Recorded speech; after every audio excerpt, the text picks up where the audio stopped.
Money will be seen. Check. My calico been cocked. Strap after hits, cop drop. All right, we are live. Don't stop. It's instant. Make my name. Let that Biggie vibe for a minute.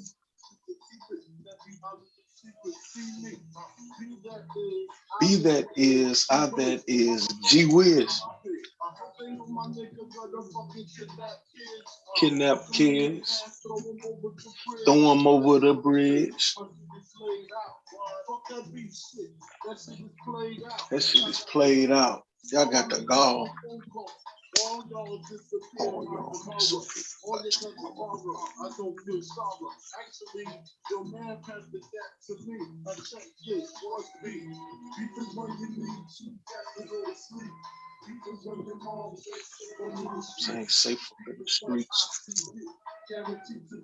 Guaranteed to be in ICU. Thought to cheat. No less than 30 deep.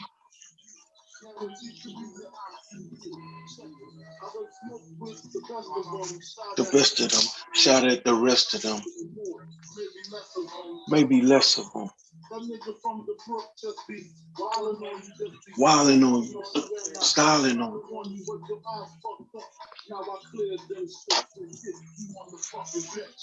All in my friends. Sometimes I get kind of peeved at these weak MCs.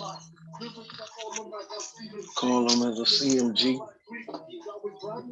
Y'all was grimy in the early 90s. Far behind me. It ain't hard to find me with the booyaka. Tell them what I do to y'all.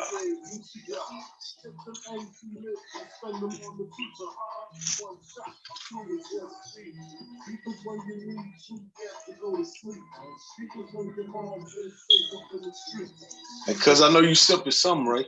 You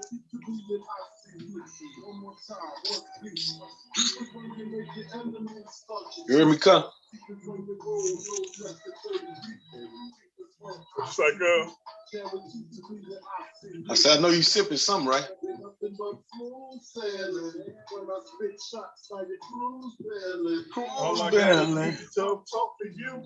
Talk for you.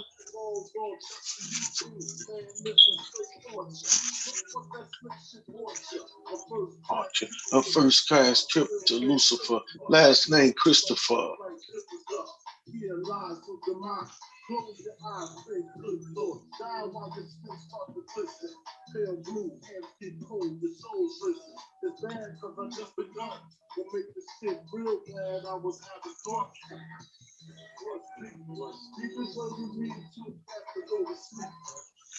All right.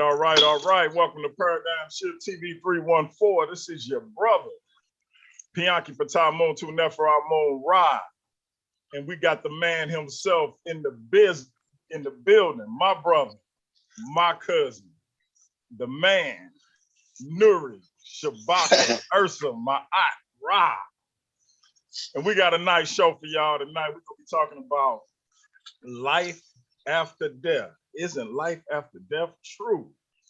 And what about the man with the cane and the black suit? But before we do our thing, let me do my usual greeting. Let me say hotel to my fellow Kemetic brothers and sisters. Let me say God bless to my Christian brothers and sisters. Let me say shalom to my Hebrew Israelite brothers and sisters. Let me say Islam to my Moorish brothers and sisters. Let me say assalamu alaikum to my brothers and sisters in the nation of Islam. Let me say what's up to them 5%ers, the nation of gods and earths. And let me say Jumbo to the rest of my brothers and sisters throughout the African diaspora, be it here in the wilderness of the United States of America or beyond. Y'all know I say that greeting for one reason and one reason only. If you're Black, I'm with you, and I hope you with me. Our different ideologies shouldn't keep us from uniting, and we can disagree without being disrespectfully disagreeable, and we can have unity without uniformity. With that, my brother, Let's talk about it. Word life. That's what I was asking you that earlier, man. I was like, man, I know you sipping. You got to make it cheers, you. Yeah, I got that Hennessy pure white. This is a special occasion. I don't get Brother Shabaka on the show live and in person too often. So salute. I got a little taste of this. Taste of this Cavassier. You heard me? Okay, you got style, that yak. That's right. Yeah, That's right. yeah. Salute. So we was talking earlier, and we was talking about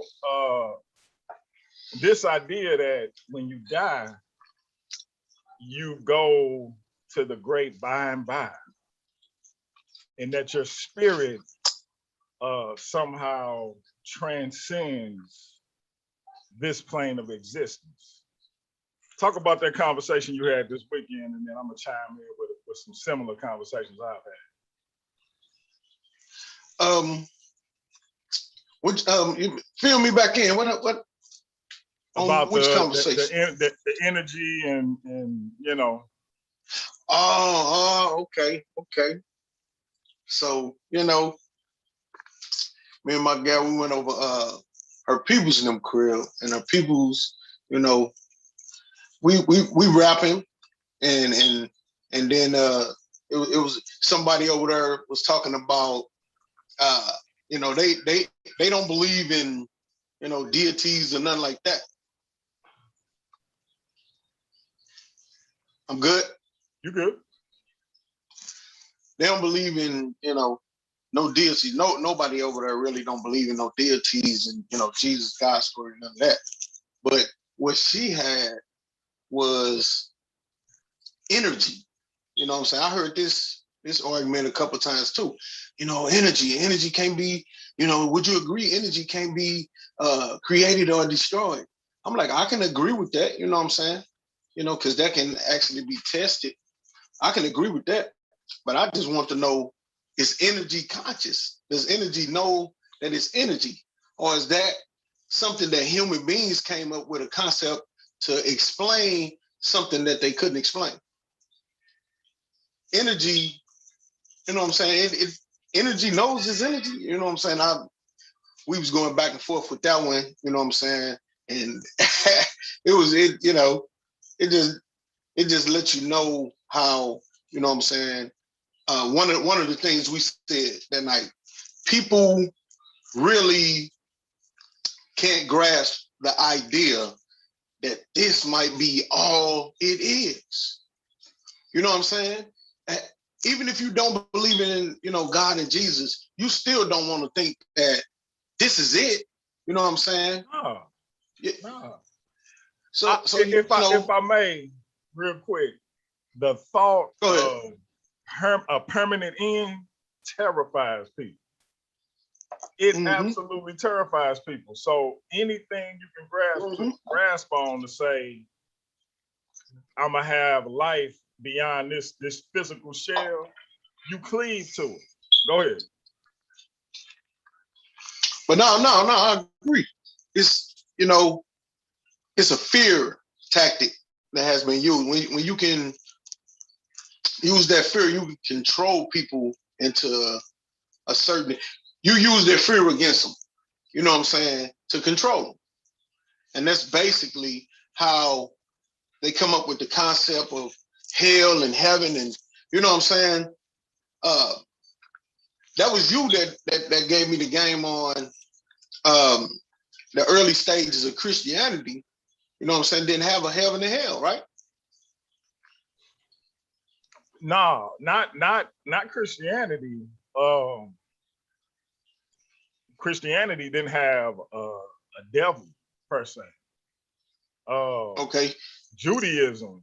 So they always had a heaven and hell concept. Judaism didn't show me before Christianity where Judaism talked about people going to hell. Now it could be there, right, but I'm not familiar with it. Yeah, I mean, it's once you can control somebody, man, you can basically get them to do whatever you want them to do out of fear, you know? And it's used to keep people in line, you know? The powers that be can't be everywhere at once. But if they get you to believe into a deity that is everywhere at once, then it just might curve you from doing the wrong thing. You know what I'm saying? Everybody ain't gonna do the wrong thing, but the majority of the people will. And man, you can control people on that aspect, you know? It's just, I don't know, cause people believe what they want to believe, you know. She believed energy, you know what I'm saying, that's just another replacement for a deity or whatever, you know. Oh, energy is everything. Energy is, you know. No, it's energy. Mostly anything that you can get on this planet has energy in it, but that doesn't make it energy. You know what I'm saying? It has a source of energy in it.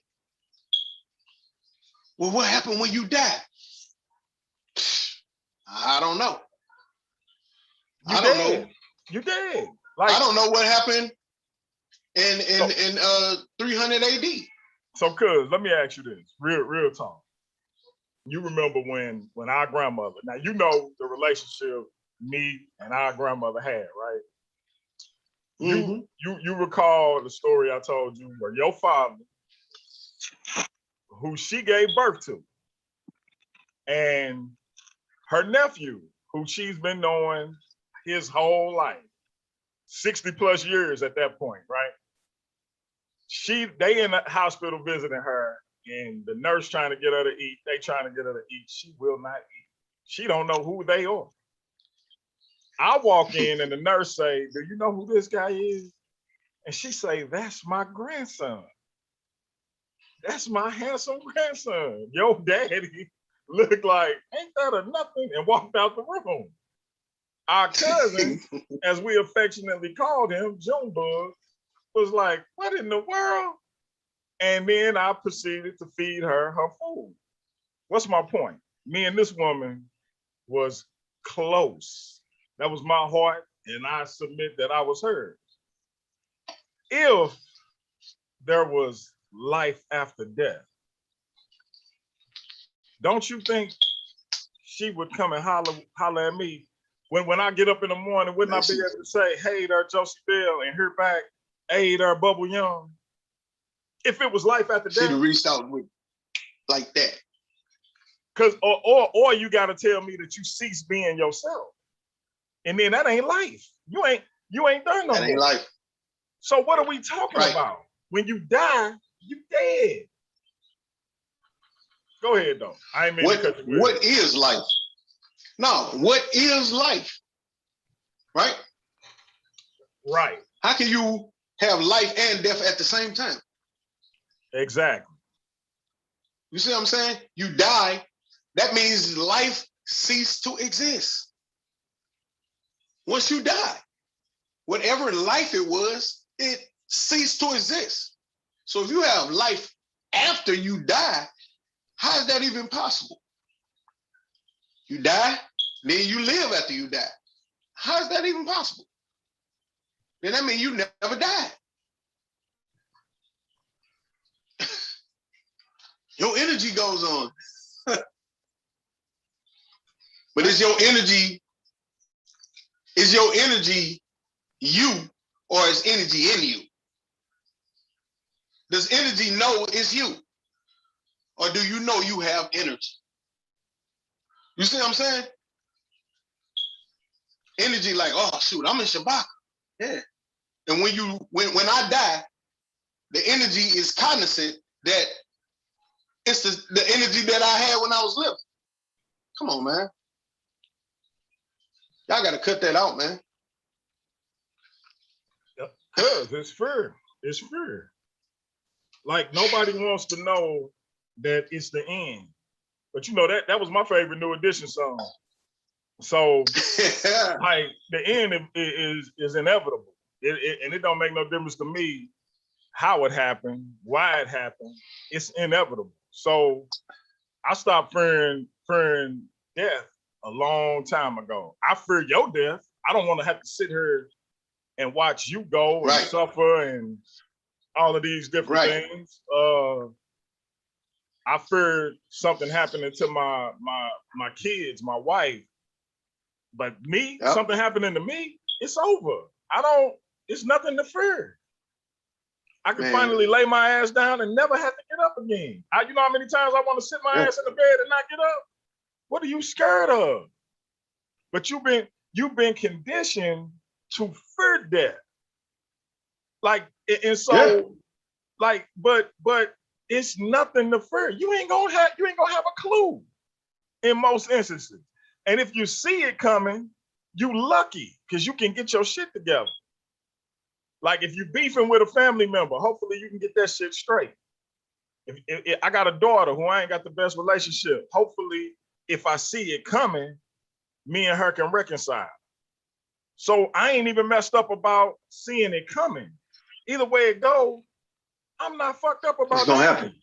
Yeah, it ain't nothing you can do. You can't stop it from happening. It's the fantasy. It's the you know what I'm saying? People live in a fantasy world. You know, I'd rather live in that fantasy. I don't want nobody to, you know, quote unquote, burst my bubble. You know what I'm saying? I want to live in that fantasy bubble. You know what I mean? How dare you tell me the truth? You know what I'm saying? I don't want to hear the truth. I want to live in a fantasy. I don't want to think about nothing like that. You know, you get people to start thinking, now their brain is start working against what they believe. Once they start thinking.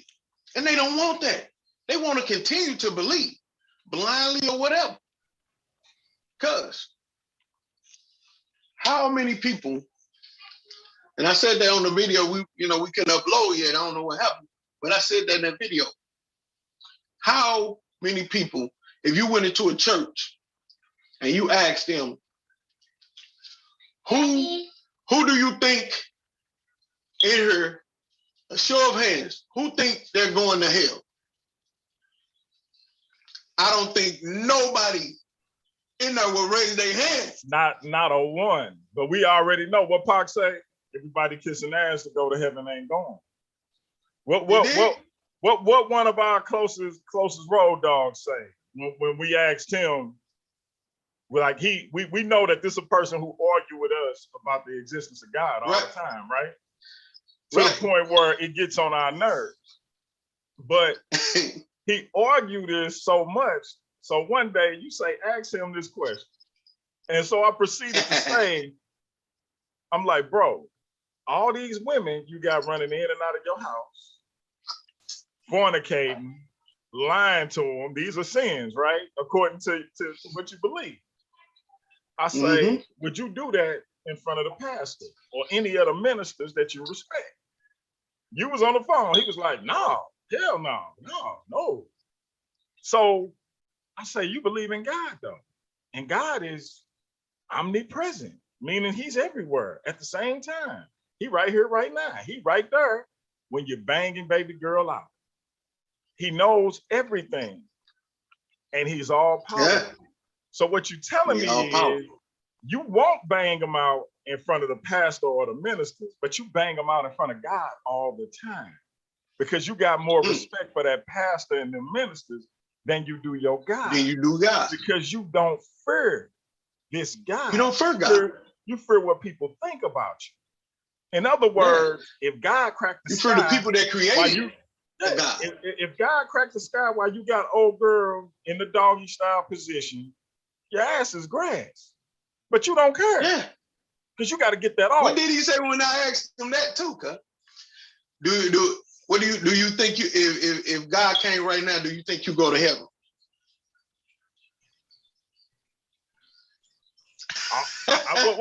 What did he say? He said no. Right, he said no. He had to, because we had already put him in a box though. But have we not put him in that box beforehand? He'd have said no. He'd have said yeah. He think he's going to heaven. Yeah, he would say. Yeah. So that's crazy. my point is, because he don't fear God. That's why he don't keep on doing it. He probably did it today. Yeah. So my point is, like you said in the video that people will see coming up in a few days, people do what they want to do until it's time to quote unquote pay the consequences for them. But don't nobody really fear this God. They just fear dying, and they fear the consequences of dying. Death is the consequence. Ain't no pit of fire, ain't no hell, they want to live forever. Everybody wants to, and you want to be you forever. You know what I'm saying? So you thinking that I don't want to die because I want to live and be me forever, basically. You know what I'm saying? And when I die, I want to go to a place that's not torment. You see what I'm saying? That I can still be me and chill and do whatever I want to do. And I can give up all that stuff on this earth to get to that place. You know what I'm saying? What I heard somebody say, people scared of dying because they think they ain't invited to the party. Yeah. But the party supposed to be after they die. I always say people so scared to die, they afraid to live. Like, motherfucker straight up tell you only supposed to have sex in a missionary position. Are you out of, like, what? Like, okay. But I've heard so-called church people say you only supposed to have sex in the missionary position. Like, that ain't living. And you ain't supposed to have oral sex. And you, come on, man. Is that living? Like, where do we say that in the Bible? Like, come on. So my point being, people are so afraid to die that they are afraid to live, cuz you can't curse, you can't take a drink. You got all of these rules and regulations and restrictions, but everybody do what they want to do. Like, you got people talking at the end of the day, you shouldn't be a polygamist, but at the same time, you go both ways. Like, I'm talking to a chick, and she talking about why men, it's against the Bible for men to have multiple wives. And then, like, a half hour later, she talking about how she like chicks. And I was like, you know that's prohibited. But the Bible, how many people in the Bible have multiple wives, though? Listen, man. Damn near everybody in the Bible had more than one wife. It's rare that you see anybody only one wife in the Bible. All the prominent cats had multiple wives. But hey, Cap 10K and nobody got a debate coming up on December 11th on Zoom pay-per-view. I'm only charging $5. So we're gonna see. Hey, peace to them brothers, man. Peace to them brothers. We're gonna see if we can get people to support, put some money into the channel, get them brothers a little change in their pocket. Ain't none going in mine. It's going to the channel and it's going to them brothers. But $5 on Zoom pay-per-view. They gonna talk about. I know that's gonna be powerful right there. Who Christ died for, everybody or just the Israelites, and can men have multiple wives according to the Bible's New Testament? And I'm gonna let them hash it out because ultimately I really don't care. Is we betting on the winner? We can. What you got? I got. Man, I got a dub. I ain't gonna say who. You say you got Cap? I got Cap. Hey, you my boy, but whoo, I don't know, it seems like it's a lot of scriptures that's working towards that. If you got Cap, I go with. See, I'm supposed to be moderating, so I shouldn't be bad. I'm gonna compromise myself. Yeah. I'm gonna compromise myself. We ain't gonna tell you who you. We can get our bed off the earth. But I tell you what, if you ask me who I think gonna win, it's gonna be a tight one. Because the first question I feel like be a tight one. The first question I feel like is right up Cap alley. It's like Jesus' own words. It's right up Cap alley. So because he said who he died for. Now some other people after him said some other stuff. but he said who he died for. Yeah. He said who he came You know, for. So that's you right up Christians Cap or alley. is you Paulinians? But the second question, that's more up nobody alley, because it says according to the Bible's New Testament. So that's what it say? that's what it's yeah. Oh. So okay. But my thing, you gotta take the whole Bible, you know. You gotta take the whole, it's a different covenant. right. You see that's the catch. That's the catch. You gotta like, you get nuanced. Wow. You know what I mean? Make a covenant and stick to it. You know, why you gotta change it? Ain't you the same today, yesterday, and forevermore? Why you keep changing stuff? Don't get me started. But back to the topic at hand. So people always, when I talk about when you're dead, people always say, well, what about near-death experiences? And when people say they saw a white light or they had these visions and things of that nature, how do you explain that? Because if we saying when you're dead, how do you explain near-death experience and what people see during these times? Well, when you know, we both football lovers. So a running back. How about the Cowboys? Man, screw them Cowboys. Like, you know, you running. Say for instance, Barry Sanders, running. What's the 49ers record, by the way? Never mind. I ain't gonna even put you through that. Go ahead. Man, I'm finna get off the air, man. But say for instance, right? Barry Sanders finna break Walter Payton touchdown record or something, right? Right, but who really did it though? Emmy, we know Emmy got it. No. I just want to know for clarity, for the viewers' clarity, who really broke Gary Payton touchdown record and yards record? I just want to know what running back did. Walter Payton. Payton. Who? Barry Sanders. Say again. We know Emmy got it, man. Emmy got it, man. Emmy who? Emmy Till. Come on, man. Who?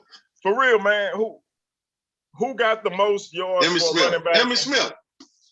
I like Emmy Smith, man. I like Emmy Smith though. You know, I don't like no Cowboy, but I like Emmy Smith. Number 20. Where did he break it at? Did he break it in Dallas? Huh? Did he break it? Where did he break it at? Did he break that record in Dallas? Yeah, he did. He broke it in Arizona. No, he finished his career in Arizona. He got the record in Dallas. You sure? I'm positive. Okay. I thought he got it in Arizona. Okay. I'm positive. He just piled on the record in Arizona. He piled on in Arizona. Yeah. Hey, man, come on, man. Come on. All right.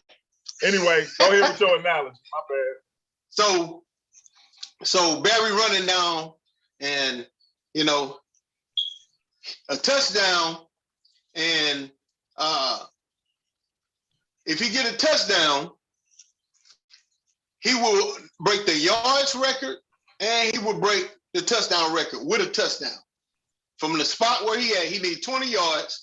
He on the 20-yard line, and to break that record, he need to go get a touchdown, right? Say for instance, he go all the way down to the 1-yard line, get tackled, and the game over, career-ending injury, and he never be able to play the game again, right? Okay. Do he have the record? Say that one more time, the last part. Okay, he running, he need 20 yards. Mm-hmm. He at the 20-yard line, and you know, he about to score a touchdown. He need a touchdown. If he score a touchdown, he gonna get a touchdown, break the touchdown record and the yards record. Okay. But he get tackled at the 1-yard line. and he busts his knee, and his career is over, the game over, everything. So he just Did short. he break the record?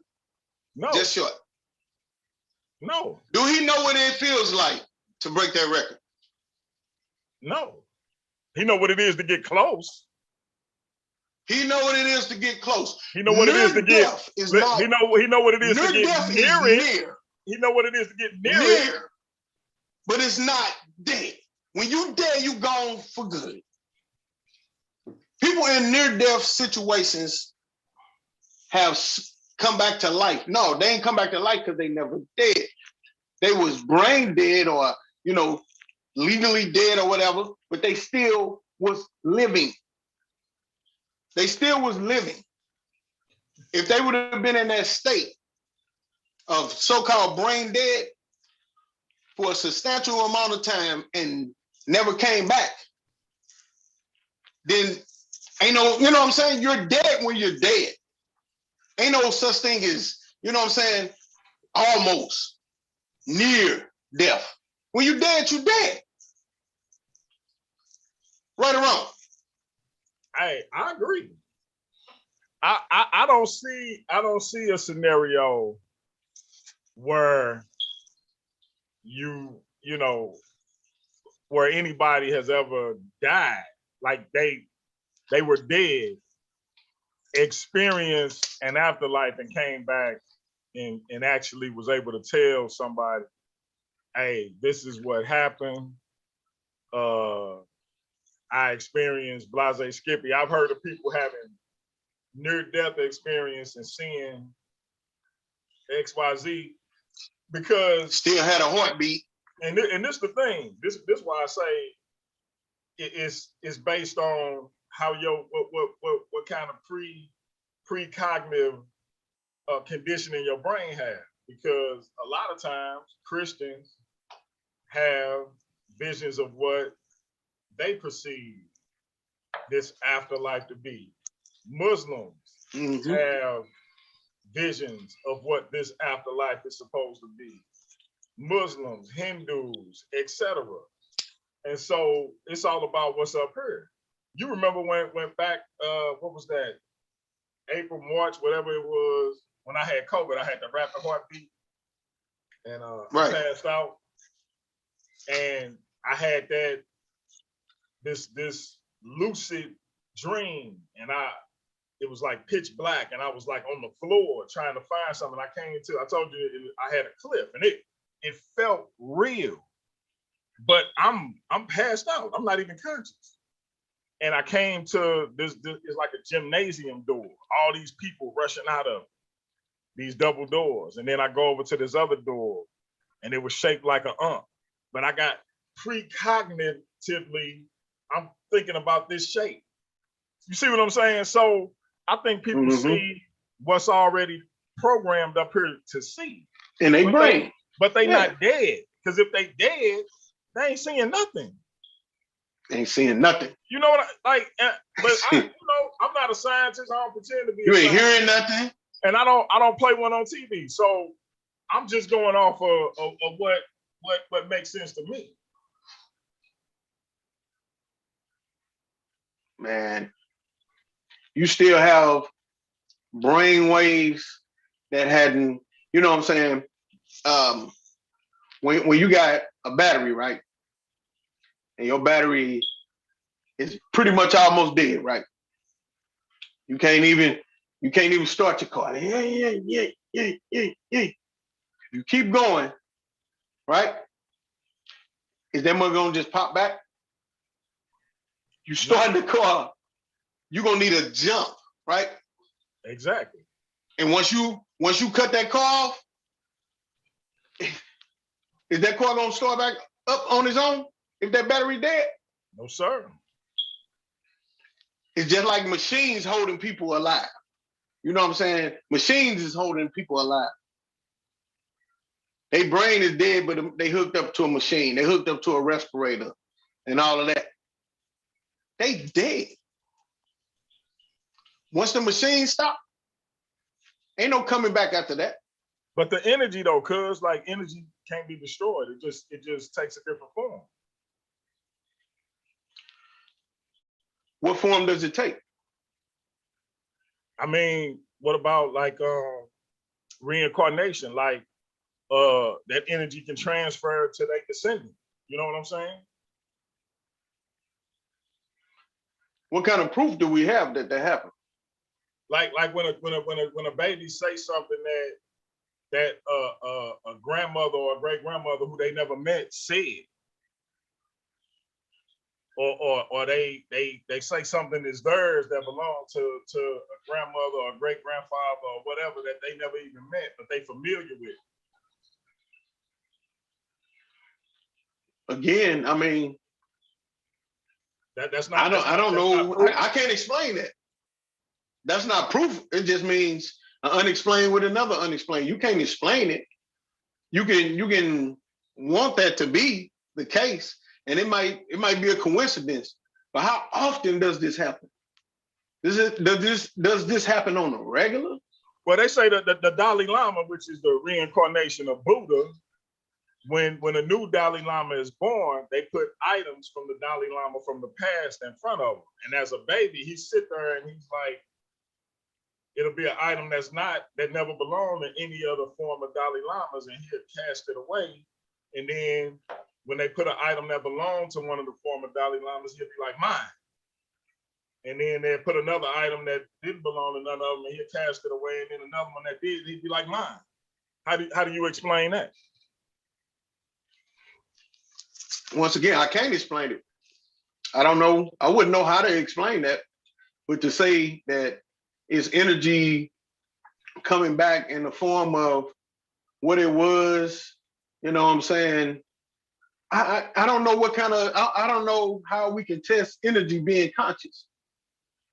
You know what I'm saying? If we can come to a point where we can test that, then I want to know more about this.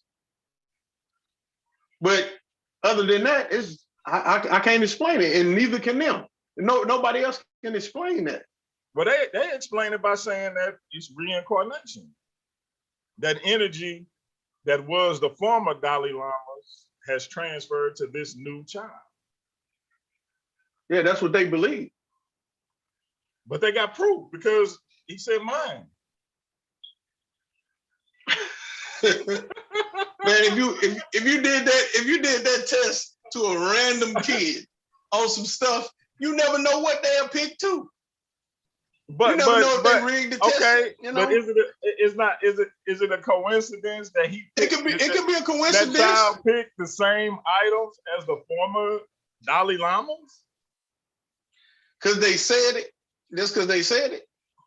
No, the child picks it. The child picks these items. No, I'm saying just because they said the child picked it. The child didn't tell nobody that they picked the Dalai Lama. Are you accusing the people who are in the care of the new incarnation of the Buddha of mind?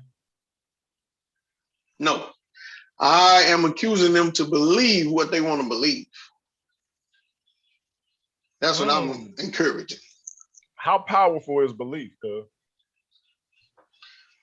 Belief will make you crash into a building and blow up thousands. That's powerful. That's powerful. That's powerful.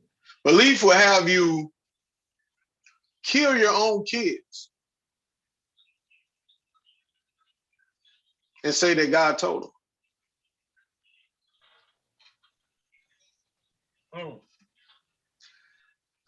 Beat your kid half to death because they believe a demon is inside of them. Belief is powerful, man. And then you add fear to that, man, you can make billions of people under control. Billions. With like 2 billion Christians and like 2 billion Muslims, and there's 7 billion people on earth. That's a lot. That's a lot of belief. That's a lot of belief.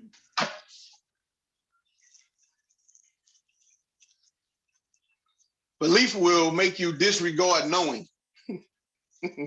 Facts. Now you know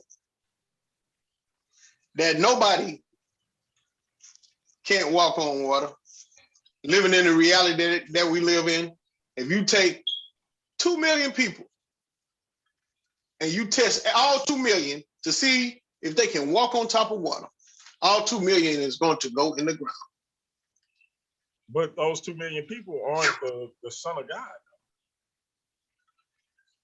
Oh, you're right. You're right. A magician, David Copperfield, can do it because it's got to be magic, right? I mean, I don't know, but that's a trick. Christ actually did it though. He walked on water, and when Peter tried to walk, he actually did it. What's the proof that he actually did it? The Bible says they got so. Video footage. The Bible says so. The Bible. The Bible. Yeah. Which one? All of them. All of them? Pick one. What you mean? Hey, cuz. If you, right, were going, well, you went to Vegas, right? Yeah, I went to Vegas. You went to Vegas. I ain't seen nobody walk on water, but I went. Could you tell somebody you went to Dubai? I could. If you say I went to Dubai, does that make it true? For those who believe it. It's true to those that believe it? Yeah. The truth is subjective, cuz.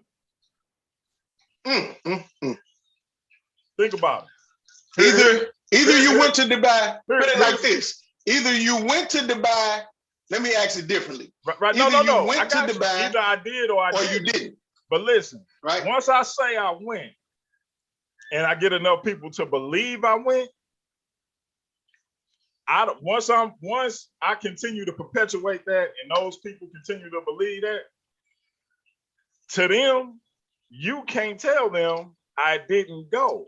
They'll get on a lie detector test and you can ask them, do you believe and pass that he flew to Dubai, not in an airplane, but by himself? He floated up in the air and zoomed like Superman to Dubai. And if they believe it, they will pass that lie detector test because that's the power of belief. The power of belief is to supersede the truth every single time. Because supersede reality. It supersedes everything. As the brother Unc always say, logic. A well-organized lie defeats a disorganized truth every time. Any day. And so my point being that you can, like, if I guarantee you, my little brother nobody will pass any lie detector test when they ask him, do he really trust and believe the gospel? He gonna pass. But my brother outside the queue, when they put him on the lie detector test and he say the gospel is utter garbage, he gonna pass that lie detector test too, because the truth is subjective to whoever talking at that particular time. You see what I'm saying? They can put me and my wife next to each other, and when it comes to the Bible, our truths are completely different, and we a couple of 25 years, 25 plus years, because it's subjective to. But even when I was a quasi-believer, our truths were still different because I believed certain things about the book that she didn't. Same thing with you and your mother. You see what I'm saying? Like everybody has their own version of the truth. Everybody. I agree with that. I definitely agree with that. But that's why I will have to rephrase the question. Go ahead. The question will be, is it true? Is it either you went to Dubai or not? True or false? False. Now, the people that don't believe you, how could they prove that? They can't. Unless they're going to go on a fact-finding mission to trace my ticket, you go on my social media, you know, now they can, it's a myriad of ways they can do it now. But you follow me. Why? I agree. Why would an all-knowing, all-powerful, intelligent being come on with it, have things happen? Come on with it. Ain't no cameras, ain't no nothing. Ain't nobody got no recorders, none of that stuff.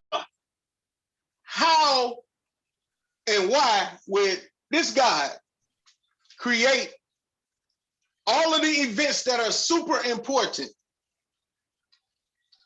where no way that you can falsify them and have them happen then? Let that stuff happen. Let somebody walk on water. It's like I can read your mind, man, because I knew exactly where you was going. Like this would be the perfect time for those things to happen, wouldn't it? Because I'm talking about homeboy can have his cell phone on the boat while homeboy walking in the water. Like, look what my homie doing. He getting hyped. This, you know what I'm saying? This is the time that really needs that. If somebody's seen with their own eyes on like a major news broadcast, live or something, the things that needed to happen to get people to stop killing, stealing, destroying, and all of those things. That primitive mindset does not work on today's people. Can you imagine that's a primitive thought. Can you imagine somebody recording and he say, Lazarus, come forth? I'm talking about homeboy come out in his rags, he funky, he decayed, but he been dead 5 days. The flesh wrapping back up on him, the rigor mortis is going in. Can you imagine somebody record? Like, this is the time, cuz. This is the time. And it ain't no camera trick because everybody is recording it. It ain't just one. It's gonna be thousands of people recording this you know what I'm saying? Like, come on, man. You can cut out on all of that. People are so worried about the concept of taking away free will and stuff like that. You know what I mean? But God give you free will. He ain't gonna take it. He ain't gonna have robots. Robots. If I'm the creator of all, and I create my creation that I say I love, hell is never going to be an option for you. There will be nothing that you can do for me as someone who created and loved you that will warrant burning forever. There's nothing that I would do to make you understand that I want you to burn forever and I love you. How can anybody understand that as love? Like, for real. There's nothing. People always want to bring up the kids, and you got kids, don't you? You got kids, don't you? Ain't that always on? Yeah, I got kids. I love that. In any scenario, and I know they got kids. We ain't even got to say me and you. We already know. But if we ask any Christian, Bible believing, Holy Ghost filled, hallelujah, on every day, not even just Sunday.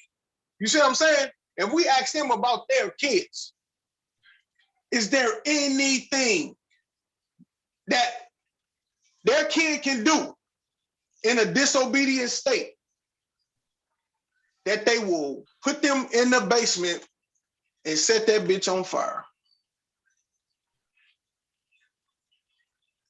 Not one of them would agree to those terms. None of them. Come on. What do we have? What do we learn from hell? People learn stuff from jail and they come back a better person. They got a chance to rehabilitate yourself. What do you learn from hell? What do you learn for burning forever for a finite time on this earth? What do you learn? In comparison, if you live 300 years, that ain't shit compared to forever. That's still finite. Burning forever? And you only live 20 years on this earth? 15 years on this earth? Hey, 30 years on that earth? We got the brother outside the cube in the building. What up, Cube? Salute, brother. What up, Cube? Your mic muted. Yeah, what's going on, man? How y'all doing? You got it. What's the word? What's the word? You already know. Yeah, what I wanted to say is, man, we have to change the way how we look at, belief, because, I'm against theism. I think theism brings a lot of foolishness and things that we can't count on day to day. And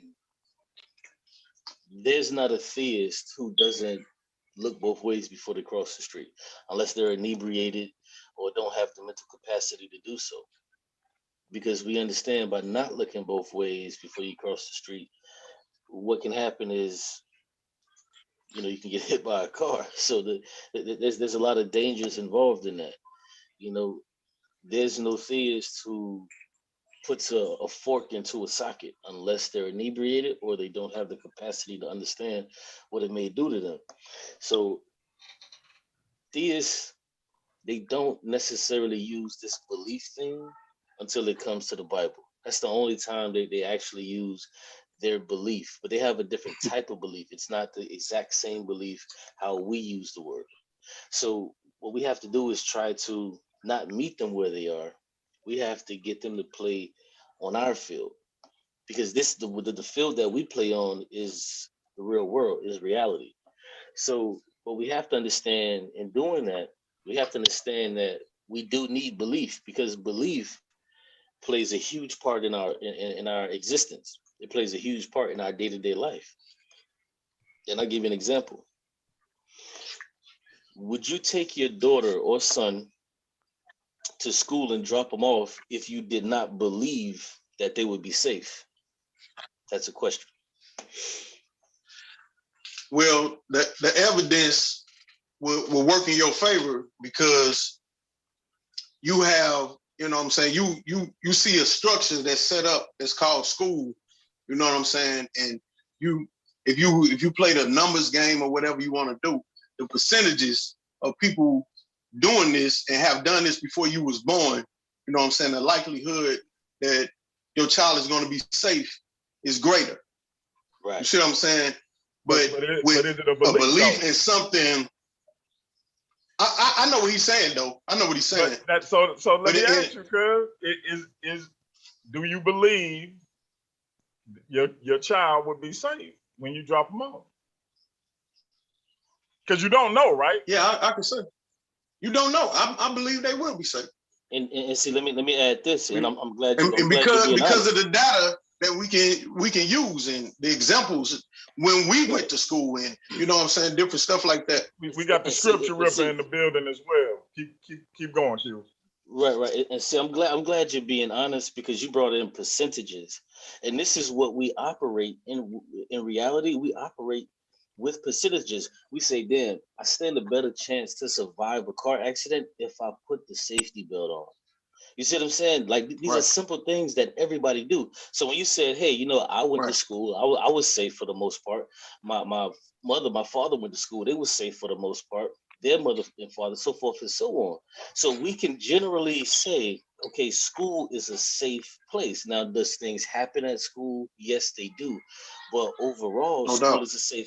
School is a safe place. But once you bring percentages into something, you now have to rely on something that's not 100%, which then means you don't have truth, which also means you don't have knowledge, which then leads you to the only thing left is belief. You have to believe that 96% of the time your child is going to be safe and nothing's going to happen that 4%. So this is why I say we have to get away from the belief how they use it and use it how we want to use it. Does that make sense?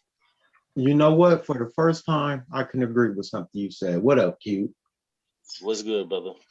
Except for the first. It's been a while since we agreed on, You on know, a man, lot of things.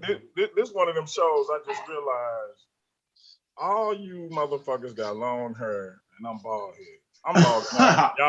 Y'all can have dreads, lock-headed motherfucker. Nah, go ahead. I'm gonna step away for a minute. Y'all keep building. But you know, what you just said was very interesting. And we let them get away with things when we allow them to misappropriate the word belief. I agree. The word believe. And we have to use it in the way that the word is actually used, and we can't allow the spookism Exactly. to creep in. And when we do that, that allows them that play area where they can say, well, Yahweh made God walk on water. You know, I mean, Right. Yahweh made Jesus walk on water. And we have to believe that, you know, and we believe that because we believe this book, you know. So that was a very concise statement. I just wanted to say that, you know. Yeah, and let me add this too. You know, for a long time, theists have been taking regular things that we do and have been incorporating these things and saying that these things come from God. So what we have to do is take back these things. You see what I'm saying? That's why I wasn't trying to be contentious or anything, but it's like the belief thing. The belief thing is something that all humans have, and this is what we share. So we can't allow them to say that, oh, because you know a lot of times the reason why atheists and people who are irreligious or non-believers, the reason why they shy away from the word belief is because they don't want to be grouped in with the same type of belief that theists have. But theists have a different type of belief. So like I said, we have to bring them back to our playing ground. And guess what our playing ground is? Our playing ground is reality. 99.99% of the day, they use our definition of belief.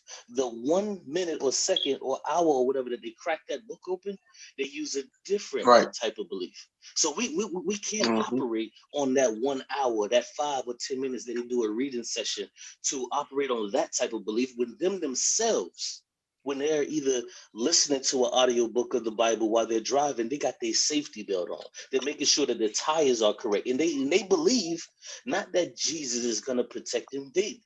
If they thought that Jesus was going to protect them, they wouldn't make sure that the pressure was proper in their tires. If they thought that Jesus would protect them, they wouldn't make sure that they had bumper to bumper safety codes being up to par. They would not do those things. So they do not believe. It's only when they crack that Bible open. So we have to take back the word belief and put it in its proper context. So I say that to say this. Don't shy away from believing, bro, because knowledge is a subset of belief. We have to believe something before we can even know it. Go ahead, though. Yeah, brother Piankhi, you know, he put me on game, you know, because I was just like what you said, you know, when you broke it down, you don't want to be put into that belief category. You know what I'm saying? So once you broke it down, because you broke it down and I was like, you know what, man, dang, I can't even get up out of this. You know what I'm saying? Okay, but I accept it. But I think any type of belief needs some kind of proof with it, though. Not something that can't be tested, can't be falsified. You just got to believe it because you can't prove it wrong. You know what I'm saying? I think that's where the problem lies with me. You know what I'm saying? I have no problem believing in something once I can get the facts behind it. But if you ain't got no way to test this thing, then how can I believe it? That's my standpoint. And see, that's the definition of believe right there. The full definition of believe is to accept something is true or valid without any reason for doing so, without any information or reason or backing up Right. of that concept or that thing that you believe in for doing so. So there's no evidence to support your belief. You just believe it. And when we use that word and we use that definition and we continue to drill that definition in, then we know this is the area that we're planning. We're not dealing in the area of make believe. We are dealing with factual evidence. So it goes back. So it kind of ties into what Q was saying earlier when he said, you know, humans have this innate or this thing that has always called belief. We have always needed to believe. But we had, first thing we had to do was we had to learn. You know, we had to learn that the sun was going to continue to come up. We didn't just believe that. The first humans didn't believe that right off. They had to test that. I don't think, I just don't, I just couldn't imagine the first humans knowing that the sun was going to rise the next day. You know? No. Check this though. Check this though. I got something for y'all. So that's how that innate belief will continue to develop. You understand? Because they would test that hypothesis by what? Staying up and seeing the moon going through the night, and then seeing the sun rise the next day, and then testing it again the next day. And then when it continued to rise, they would get more comfortable, and then that belief will set in because they would see a continuation of this what? The sun and the moon rising in that continual cycle. You understand? Right. So it was a And developed it took belief. what? It took knowledge, didn't it? It took But knowledge. hold on, but hold on, but watch this though. This is why belief is so important, and I want you to read that definition of belief one more time. Oh, I know it's important. No, go ahead and read it again. I didn't read it. I know it. I've read it so many times that I know it by like off the top of my head. Q. What is it, Seba? Go ahead and say The definition of belief is to accept something as true without any reason for doing so. And you can look it up. Okay, let's stop right there. No. You good. Stop right there. Okay, so now let's bring it back to the school situation that I gave. So now, before this brother drops his children off to school or decides to take his children to this school, he's gonna accept and believe that it's safe because but he has experience. Hold on. No. Hold on. I'm trying to show you Definitely. something. Just walk with me for a second. I'm gonna get to a point. He has no reason to believe that this is a bad school. He has no reason to believe that this is a terrible school. He don't see people out there waving guns. He don't see, crack vials. He don't see none of that type of stuff. Syringes. He don't see any of those things. So he's going to believe that this is a good school. But guess what the brother added in? He said, damn, I look at the percentages. So guess what he starts to do? He starts to do some research on the school. He starts to say, wow, damn, this is a school filled with poverty. Everybody that lives around the school is under the poverty line.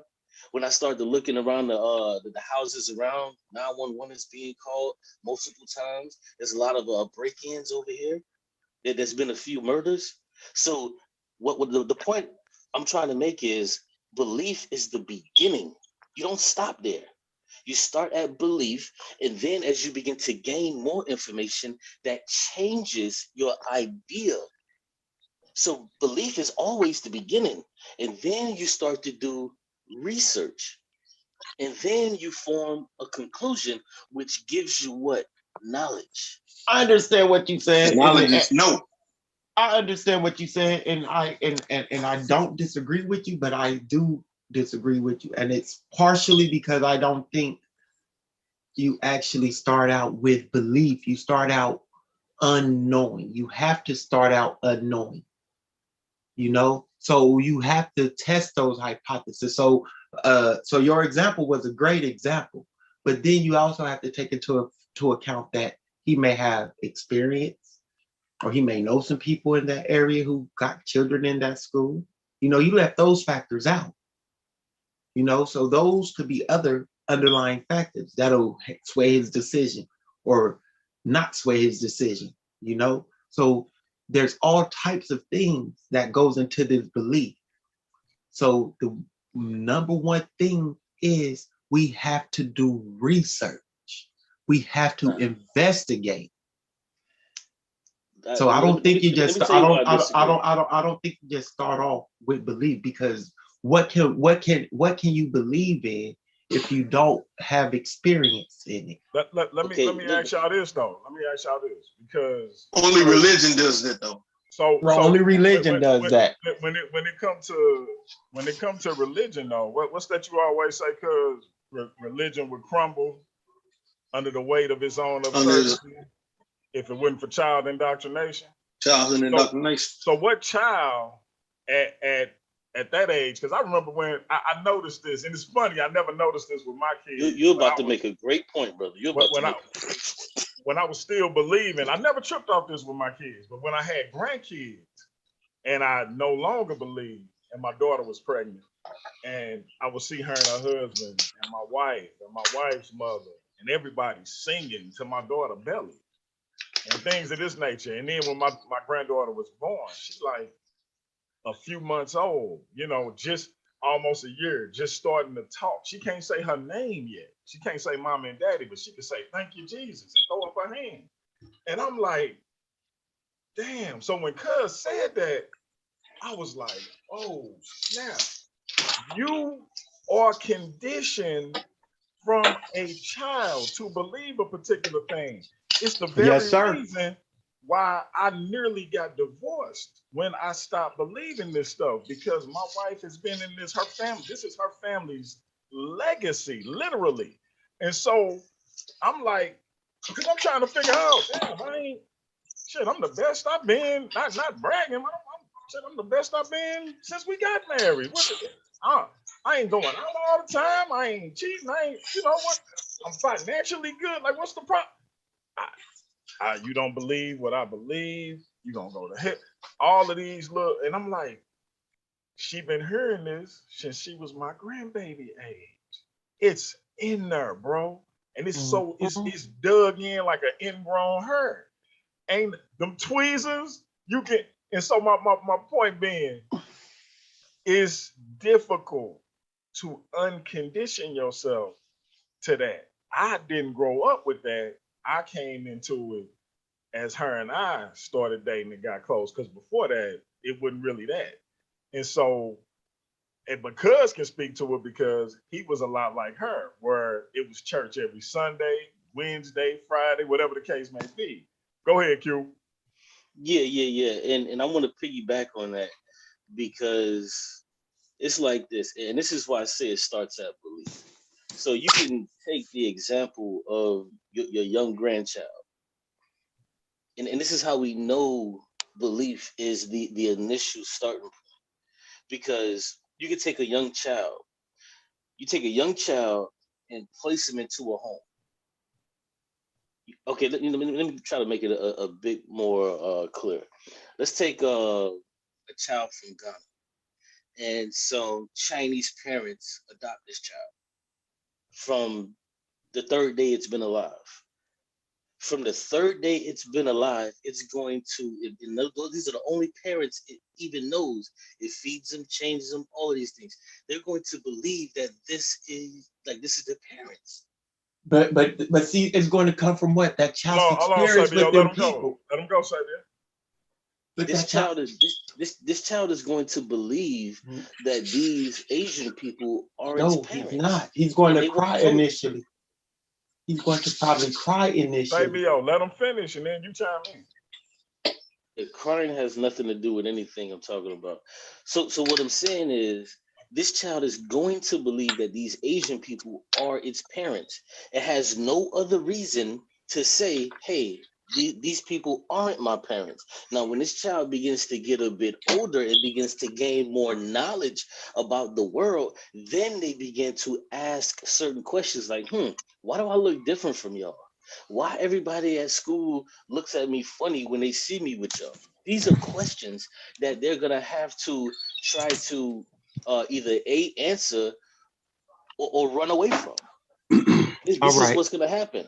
So go ahead, you can respond to that. All right, so Q, you just said something, and I took psychology, I took human growth and development, and the one thing that I learned in human growth and development and child psychology is that children can discriminate color from a very young age. From the time they can come out the womb, children know what their parents look like and things like that. This is proven, psychologically proven. So what you're saying is totally false because a black child, an African child. Let me ask you this: is it false in every case? Yes, because children know. Yes, children know their parents. They know their parents from the moment they're born. They can distinguish between their mother, their father, the doctor, and it's already been proven. There's psychological cases done on this. Trust me. That's why they initially cry and scream and all of that. So I got my psychology book right here, and I'm finna go. So let me ask you. Hold on. If I walked away from my kids, like say I'm in the delivery room and I decide to walk out and never return, they see me 10 years later, would they know me? No. Because okay, hold on. Let me give you one better. Since you answered that question, let me give you one better. Because you said children know their parents. So what happens if the mother has the child and the father is not there? And there's another guy who's the stepfather. He steps in when the child is like 4 or 5 months, and they never tell the child that he's not the biological father. But see, that's a good question. I'm going to answer this. Okay, but I'm going to answer this. Okay, but let me ask you the question first. So let me pull this up first. I want to hear this quick. Go. While you pulling it up, go ask that question. Yeah, because we've seen multiple cases. There it is, chapter 5. Judge Judy. We've seen multiple cases on the Maury show to where these children didn't even know that these dudes were not their father until the mother got mad at the dude and said, "Yo, that ain't even your child, anyways." So and the children don't even know. So when you say that the children know their parents, brother, that's patently false. So what I'm talking about is habituation. All right, and children know their father's voice, and I'm talking about children that are active and always around. So we're not talking about parents that leave. Okay, so when a child, and I wish I had my child psychology book. That's the one I really need, and it should show it in here too. But what I'm saying is that children know their parents from birth. And the way they know this is they know the smell, they know the sound, they know the look of their skin, and all this from the moment they're pushed out of the womb. I wish I had my child psychology book. I'm going to try to find it in his book. Yes. You got me bugging, man. Yes, they can see. Their eyes are open. Let me ask something. I want to say that you're right. Listen, I want to say that you're right, brother. I want to say that you're right, but see, the problem is your timeline is not. No, I'm not. No, relax. No, it's not all. It's not all. It's not all. And see, hold on. This is why. Let me finish. Because I there's some things that I overstepped and I misstated. Okay, and I will say that. And I did actually mistake them. I said them in the wrong order. Okay. So the way that children lose that connection and do not recognize their who their father is the father has to be absent. But if the father is there in the birthing room, the child knows who his father is. The child knows who the mother is. So when you are not around, the connection has to be established. The connection has to be established. Yes, that makes sense. And that's why I said while they're in the womb. While they're in the womb, yes. And that's why I said your timeline is off. No. Bro, let me finish before you say no. Oh, hold on, let me finish because you're interrupting me. Y'all may agree, Seba. Let him say what he got to say. But let me finish so I can. Yeah, let him finish. Go ahead, bro. So when I said what I was saying about the because I wanted to get back to the example that you used, because what you said was basically that the child would go directly with them Asian children. No, with them Asian parents.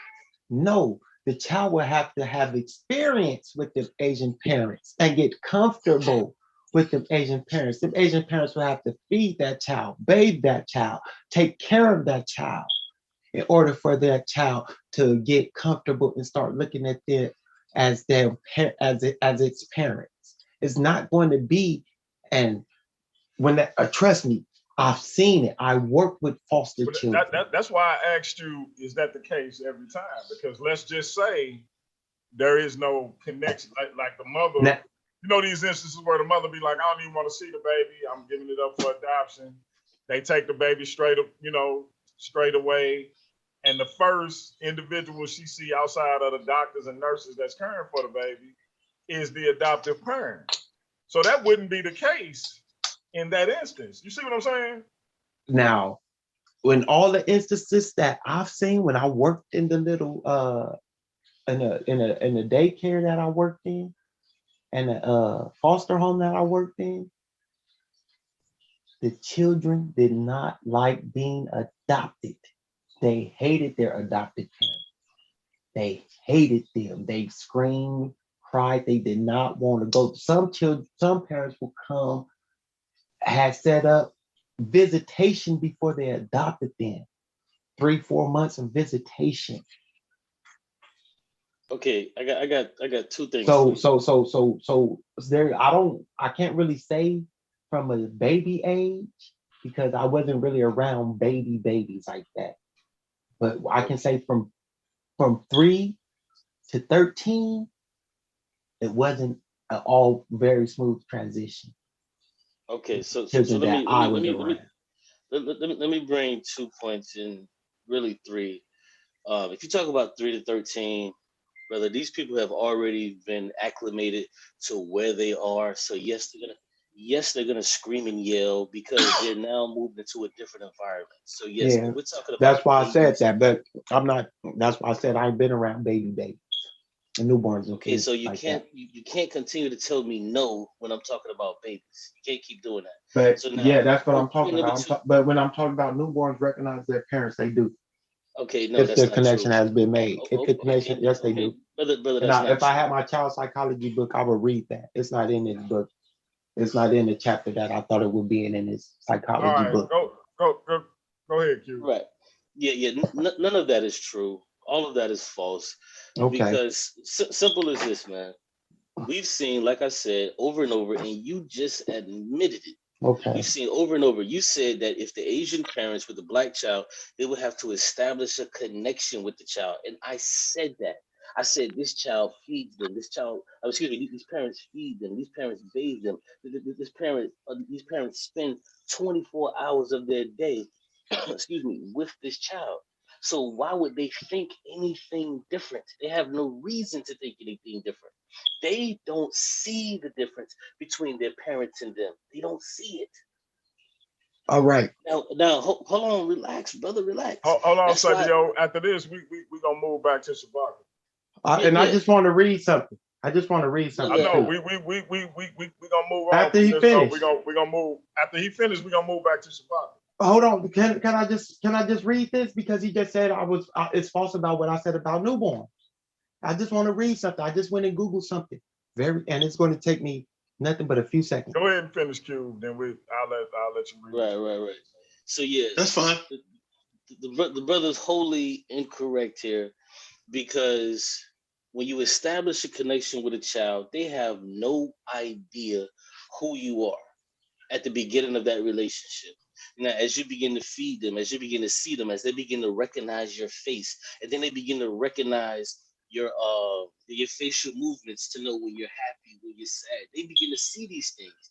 They have to learn their parents. They don't automatically know their parents, especially once you get a situation like I already said, if the father is not there. And I'm gonna give you an example of this, and I'll use myself. I'm gonna give you an example. From the time I was a brand new born baby until today, I don't know what the fuck my father looks like. I don't. If you were to walk past me in the street, I wouldn't fucking know. So for you All to right. tell me, brother, go ahead.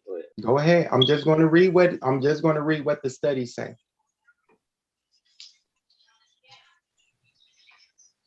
All right. So the study says, when do babies recognize? Babies recognize, okay, these are different studies. One study asks a question, October 25th, 2021. When do babies recognize familiar faces and objects? At birth.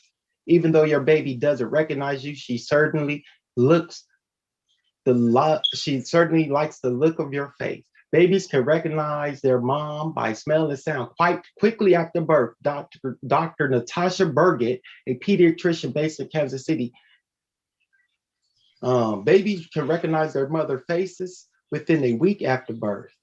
Newborns do not necessarily recognize their mothers through touch alone, but it is a vital piece of the baby birthing process. From your smell and voice, your baby will quickly learn to recognize you're the person who comforts and feeds them most. A baby can recognize her parents' faces fairly early. Soon after birth, studies have shown that a baby will recognize their mother's voice and will expend great effort. These are all different studies. And you can just Google it. You can type it into the Google and it'll all say exactly what I'm reading. And I didn't even read them all. These is all from different birthing types. One of the key words though that you were saying was can. When they say can, when Piankhi asks you, does it happen in all cases? The word can will not be there. It'll be all babies. To let you know what I'm saying. You said it can happen. That doesn't mean every study of every baby. In the majority of the cases, babies recognize their parents immediately after birth. Right, majority is cool, but majority is not all. Immediately after birth, babies know who their parents are. We got the God Body Marlon Simmons in the building. What up, God Body? Peace, peace, peace, and blessings to everybody. What's good, man? Elevate. Let's do it. Shit. What's good with you, bro? Ain't nothing much. How y'all doing, man? We in the building, man. We in the building. I see it. I see it. So, brother Shabaka, let me ask you this: growing up as a church kid, as we call it, or as we say, so to speak, right. The transition from believer to non-believer, I know personally, for you and I was a perilous journey, so to speak. No doubt.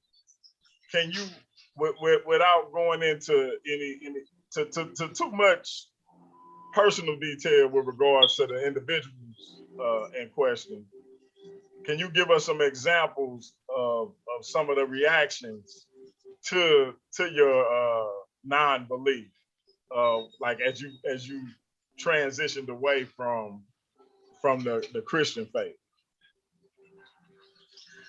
Well, of course, I'm going to hell. I got a demon on me. I let the devil trick me. Don't forget about it being my fault. Oh yeah, it definitely was your fault. Go ahead. But yeah,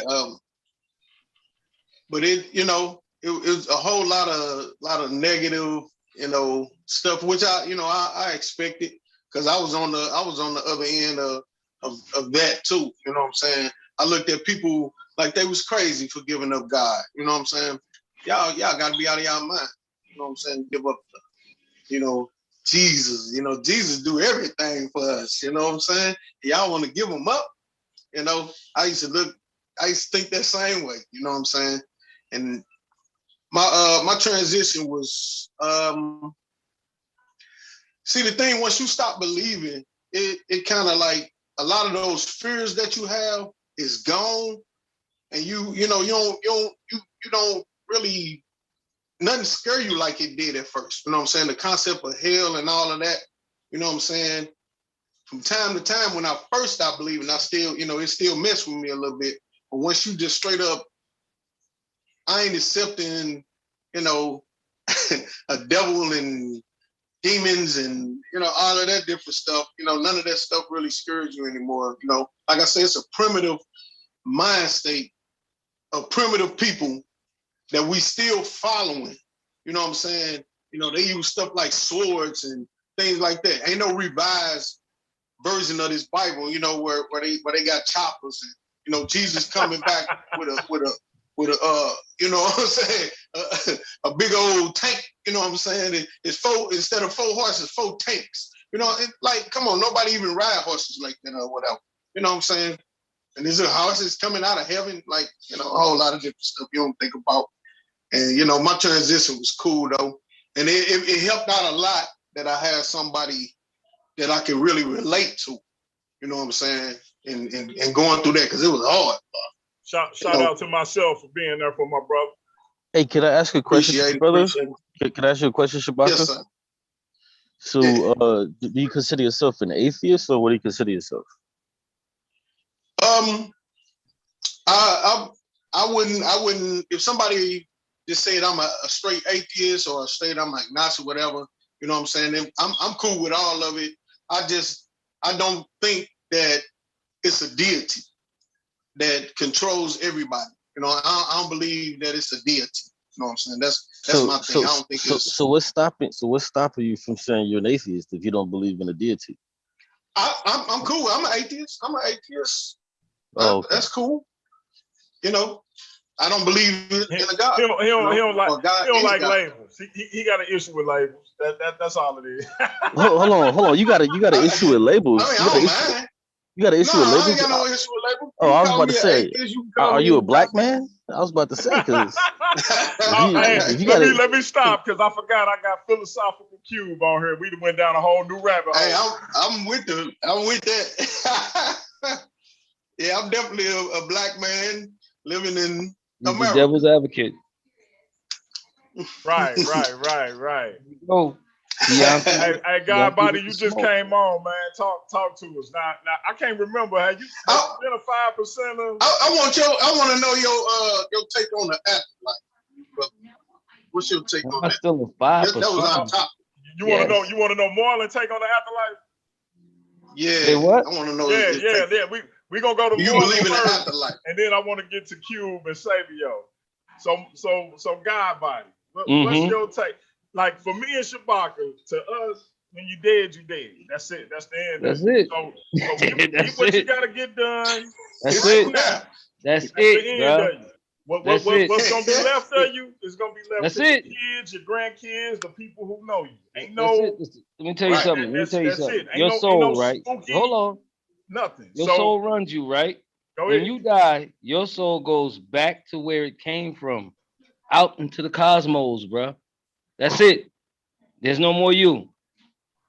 I don't believe you come back to somebody else. No, that's it. You lived your life. That's it. One shot. That's it.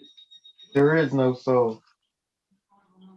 Okay, Sabio say it ain't no soul. Okay, Sabio. So when you die, that's the end of it. There is tell no us what soul. you really think, Sabio. Hold on, man. Hold on. God damn. Mute your mic, Marlon. Sabio, tell us what you really think. There is no soul. So when you die, that's the end of it. How you know it ain't no soul, Sabio? Yeah. Because soul is nothing but another word for air. Okay. Is there a spirit? Nope, because spirit is nothing but another word for breath. I don't agree with you, Sabio. Yeah. So look up the word spirit. Around here right now, you don't have a soul or a spirit, bro. I don't have a soul nor a spirit. So once we expire on this plane of existence, that's the end of it. That's the end of it. Nah, I disagree with that. I disagree. Yeah, what is the soul then? Let me just say this real quick, because that's a deeper conversation, and I could just put a little bit of mayo on this one, and we can keep it moving. I hate mayo. Me too. Okay, Miracle Whip. I like mayo. I hate Miracle Whip too. Hey, whatever you fancy, brother, I have it available for you. Go ahead, Q. Everybody the mic, let Q go in. Yeah, so there is an afterlife, but see, this is another term that theists have overtaken. Bullshit. Sabio, mute your mic. Everybody mute except Q. There is an afterlife, but theists have taken it to mean something totally different. So right now, I can tell you that once I pass away, I'm going to always exist in the mind of my daughter. The same way. Your speech. The same. No, you good. The same way that my mother, when she passed when I was 10 years old, she still exists in my mind today. He talking that shit now. So he sound like me, cuz. He sound like me. That isn't an afterlife. That is a continuation. Mute your mic. Baby, yo, mute your mic. Piankhi. Mute your mic, Piankhi. There you go. Yeah, let me give you something. The reason why it is an afterlife, because people are still thinking about you after your life. Now let me give you something else. All of the wealth that you've amassed during your life, once you're gone, the people who you pass these things to can enjoy these things after your life. So there is an afterlife. But see, everything is spookified with this. And see, as atheists, we're so programmed. And I do say this to try to rile you guys up. We're so programmed to attack all of their talking points in the words that they use, instead of, once again, putting them back into context and bringing them back to our playing field. We live in reality. These mother effers don't. So when we talk about afterlife, you mean to tell me after you die, there's nothing else? No, there's people that are still here. And let me give you the third thing and I'll pass it. After they put my body into that dirt, what's going to happen? I become food to continue to regenerate this planet. So I just gave you three things, bro. Choose one. All right, nice play, nice play on words. I appreciate the nice play on words. There is nothing after you die. We're not talking about. Hold on, Paul. Hold on. Come on, Piankhi. No. I gotta challenge you. I gotta challenge you. Come on, Piankhi. Hold on. You just made a statement. Hold tight. You can take a challenge. Hold tight. Come on, man. You literally just said there is nothing after you die. My man said. And let me go. Okay, hold on. You didn't have to interrupt me. I was going to go on that. I did, because I gotta. I was going to attack each one of those points. Okay, so but wait. So what? This what I gotta ask you. So my grandmother dead. She dead, but I still have my memories of her. The lessons she gave me, the love I felt from her, the trinkets I got from her, pictures, etc. So is that not her remnants of her still being here after her physical presence is gone? Okay, again, we talked about this earlier. All right, and I appreciate how you interrupted me. All right, to take my thoughts off of everything I was just saying. Now let me get them back. All right. So the idea and the way that he just said that was nothing but a semantical term to try to make the things that we hold dearly, because this ain't what we're talking about. You know, when we're talking about memories, those are memories.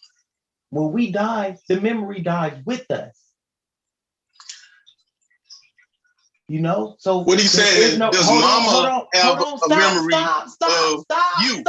Stop. Please, come on, please. Why do I keep getting interrupted? I'm agreeing with you. Why do I keep getting interrupted? Can I just go? Oh. Go ahead, it's on you. And people see why I be snapping. So, when we talk about this thing called the afterlife, we're not talking about memories and things that we have accumulated on this earth for our ancestors to live and thrive off of and have a good life. That is not what we're talking about when we talk about afterlife. We are talking about a place where you are physically resurrected. That's why the word soul and spirit are incorporated in this conversation.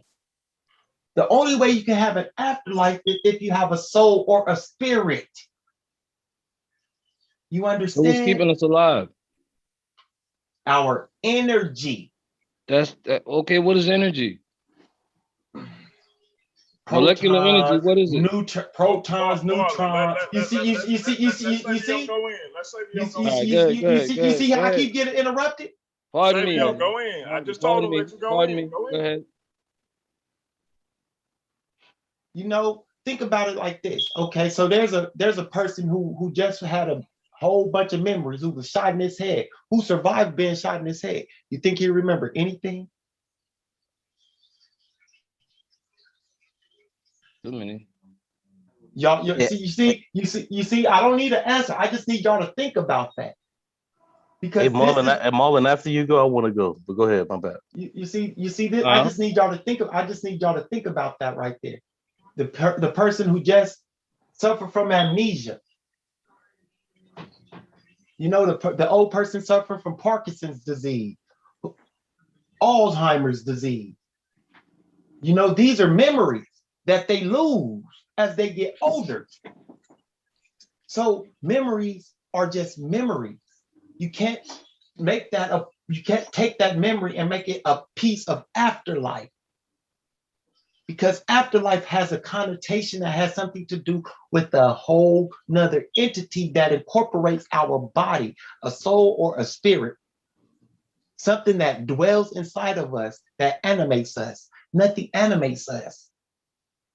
Nothing animates us. When the energy in our body is depleted or something happens to us, like another perfect example was the car accident where Henry Ruggs was driving 156 miles per hour, but he didn't die. The lady he hit burned alive.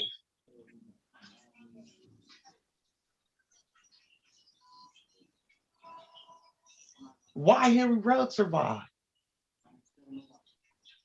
His energy, his spirit was stronger than hers.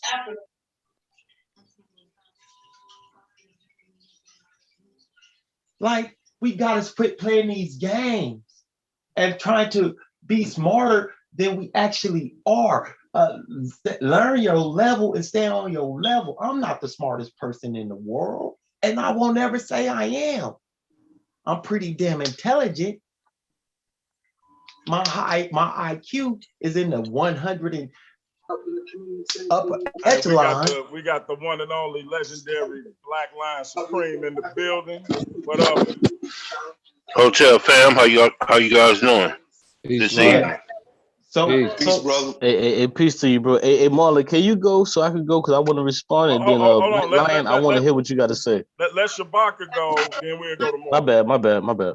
All right. so let me wrap it up. So basically, we gotta use words that it mean exactly what we mean. We can't say afterlife and then say the afterlife is a memory and the things that we leave for people, because that's not an afterlife. Because when they die, then the memory of you dies with them.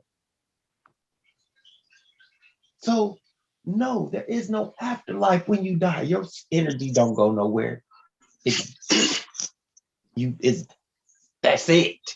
You're dead. You don't have a spirit or a soul. And until you show me a spirit or a soul, they're just words that have been used to replace air and breath. All right. So, Sabia, was you finished? Let me ask you that first. I'm muting. All right. So everybody here, I'm sure, have heard of a stipulative definition. And for those who haven't, I read it off real quick, and so we can make sure we all have an understanding of. We don't necessarily have to pull shit out our ass, so to speak, but we can kind of define define things in a manner of speaking, how we see them or how we see fit regarding a particular situation. So a stipulative definition is a type of definition in which a new or currently existing term is giving a new specific meaning for the purposes of argument or discussion in a given context. When the term already exists, this definition may, but does not necessarily contradict the definition. The definition or term, because of this, a stipulative definition cannot be correct or incorrect. It can only differ from other definitions, but it can be useful for its intended purpose. Why do I read that definition? So when we're talking about afterlife, and I say my grandmother has an afterlife based on my memories of her being passed down from me to my children, to their children, and their children. That's my stipulative definition of an afterlife. So it's the same thing as saying, like a figure of speech, when I say she lives on through me, or Facts. in the spirit. I'm doing this in the spirit of XYZ person. You understand what I'm saying? So I just want to be clear. I'm not saying that she literally lives. I'm saying her memory lives on through me, my children, they children, etc. I got a 17-year-old daughter right now who I can tell you, whether my other kids do or not, I don't think they will, but I know for a fact my 17-year-old upstairs will never forget my grandmother. And she gonna make sure not only her kids don't, but her siblings' kids don't. That's what I'm talking about. So I just want to be clear on what I'm saying. I'm not saying that she literally lives, or I'm trying to make it spooky or nothing like that, because I see the chat. Salute to everybody, but I want to be clear in what I'm saying. Go ahead, Shabaka. Yeah, basically, that's what I want to say. I understand what you're saying, but people take it literally. Like, Mama lived literally she literally will have an afterlife after she passed away. You see what I'm saying? Not nothing that you can remember. You know what I'm saying? So say for instance, a nuclear bomb. I'm just hypothetical. Came and it wiped out everybody in St. Louis, right? Would Mama Josie still live on if she have nobody to carry on her afterlife? The answer is yes. The answer is yes. But go ahead. You say if everybody in St. Louis is gone? Bro, I gave you three. That your daughter, you, me, and everybody who has a memory of her, right, is gone. Does she still live on? Yes, she does. No, she does. But we gonna let you explain. Y'all go ahead. No, I'm gonna wait till I'm gonna wait my turn. I'm gonna wait till Marlon goes, because then I was gonna go after Marlon. So go ahead, Marlon. Okay, now to answer your question, I just wanted to know that real quick. I'm gonna make straight sense whenever I say what I got to say. It's gonna make sense. I don't agree with I would say no, because I'm only basing it on our ability to carry that on. So I would say no. No, what? You say I would agree. Was you done, Shabaka? Yeah, I'm done. All right, go ahead, Marlon. Go ahead, Marlon. All right, well, I'll say this. First of all, I don't agree with Sabio that we don't have a spirit, because if we didn't have a spirit, that energy that does run our bodies, or, you know what I'm saying, rebuilds things in our bodies all day, every day, it has a source, bro. Because if you look at everything around you, everything around here runs on electricity or energy or something. From something living to something made by man. It has to happen. If it ain't got no electricity, it ain't moving, bro. Car, TV, phone, whatever. It ain't doing nothing without that juice. So what I'm saying is there is no afterlife, no. But when you die, that energy that you don't have to plug up to a wall to get, you don't have to have a battery pack, you don't have to have none of that. Tell me what the hell gonna keep it going if it ain't got a spirit or something to it. It goes All back to where it came. You came from the cosmos, you're going back there. There ain't no afterlife though. There ain't no heaven, no dancing around. You're doing everything you got to do right here, right now. Once you leave here, that's a wrap.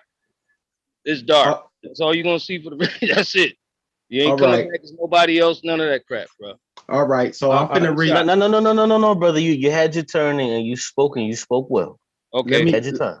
Let me read something real quick. No, brother. Save us. Brother, it's on cue, Sabio. It's on you had your time to speak, and when it's your time again, go ahead and read whatever you desire. He addressed me brother, directly. when it's listen. Get back to you, Sabio. It's on cue. He addressed me directly. Sabio, it's on cue.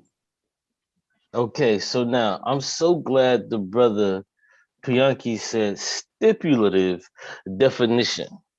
Because so many times people think that definitions are prescriptive instead of descriptive. Definitions don't prescribe a goddamn thing. They define things. They describe things, is what they do. And throughout that describing, time also passes. So the description may change. And I'll use this. So when the teacher calls me and said, your daughter has been bad in school, I know what the hell that means. When I go out with Piankhi, not saying he will ever do this, when we go out to the strip club, I say, God damn, that's a bad. He knows exactly what that means. Because definitions of words are descriptive, not prescriptive. They don't prescribe anything. They don't hold some type of value that we can't go past. No, stop playing. So now, once again, I gave 3. I said, when we're talking about people who have an afterlife, I gave you 3 examples. I said you have memory, which is 1. I said when a person dies, they're now food to the earth, which is 2. And then I said the wealth that you've amassed upon this earth, you can pass it on to other people. That's 3. Mm-hmm. I hope y'all got it, but if you didn't, you should get it now. But let me continue because I'm almost done. See, the problem with atheists today is that we're so one-dimensional. And I say we. Notice I say we. We are so one-dimensional. And I've said this prior, because what we want to use is we want to use the definitions of the theist even when we're talking to, and I got to say it like this, even when we're talking to fucking atheists. Even when we're talking to fucking atheists, we want to use theist definitions. That makes no goddamn sense to me. Why are you talking about the afterlife and saying that it can only be in this particular paradigm when you're talking to people that don't believe in that bullshit that you're talking? You don't believe in the afterlife. I don't believe in the afterlife. So why are you using the definition of the afterlife and only relegating it to one place? Brother, you are one-dimensional and you will get destroyed. I'm trying to save you from that. So let me continue to answer the brother's question, Shabaka, when he said Mama Josie. Okay. Hold on. Brother, no, listen, so you had a heart. Brother, 12 minutes. No, brother, I don't get 12 minutes. I don't get 12 minutes. Bro, listen. We gonna get to you. Okay. Bro, I'm being very concise because I wrote all this shit down. I'm just reading what I wrote down. I'm being very concise and I'm getting to my points, unlike somebody I know. So now when the brother said, Shabaka, exactly, when he said, okay, but what about Mama Josie? And when people interrupt me, that's why I forgot. Brother, listen, you've been interrupting me since I've been on here. It's time for you to be quiet now. Because you had such a problem when people interrupted you. So go ahead and afford me the same thing that you want. Is that possible? Thank you. So now, the brother Shabaka said, well, damn, what happened when someone forgets? Does this person no longer exist? Because what Cube is saying is that this person still lives on memory. But what happened when somebody forgets this person? Guess what? This is another way how this person lives on. Because I'm gonna ask you this, Shabaka. Okay, well, Mama Josie, well, what impact did she have? Now I got a few questions for you. Did Mama Josie, did she change the way things were at family reunions to where you no longer do it this way, you do it that way? Did Mama Josie, is she mentioned in the family tree? And then lastly, is Mama Josie, did she have kids? Bro, there's many things that you could be remembered from. It doesn't have to, I don't have to be a son, a daughter, a cousin directly, first generation directly to Mama Josie for her to live on. She can change something. Well, we used to cook chicken, now we cook hot dogs. We used to cook hot dogs, but now we cook steak.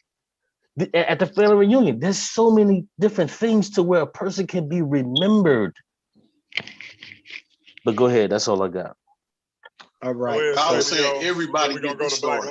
All right. So first, I'm going to do two things. I'm going to read the definition of spirit and spiritus, so we can get. Don't forget, we got to get to Black Line. So. Yeah, I'm gonna be very brief. I'm gonna be about maybe 2.5, 3 minutes. All right. So spiritus, Latin term for breath, often used figuratively to mean spirit.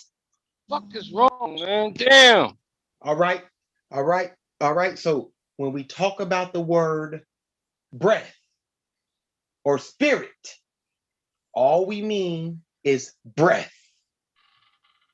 That's it. That should kill the whole conversation on this shit on spirit.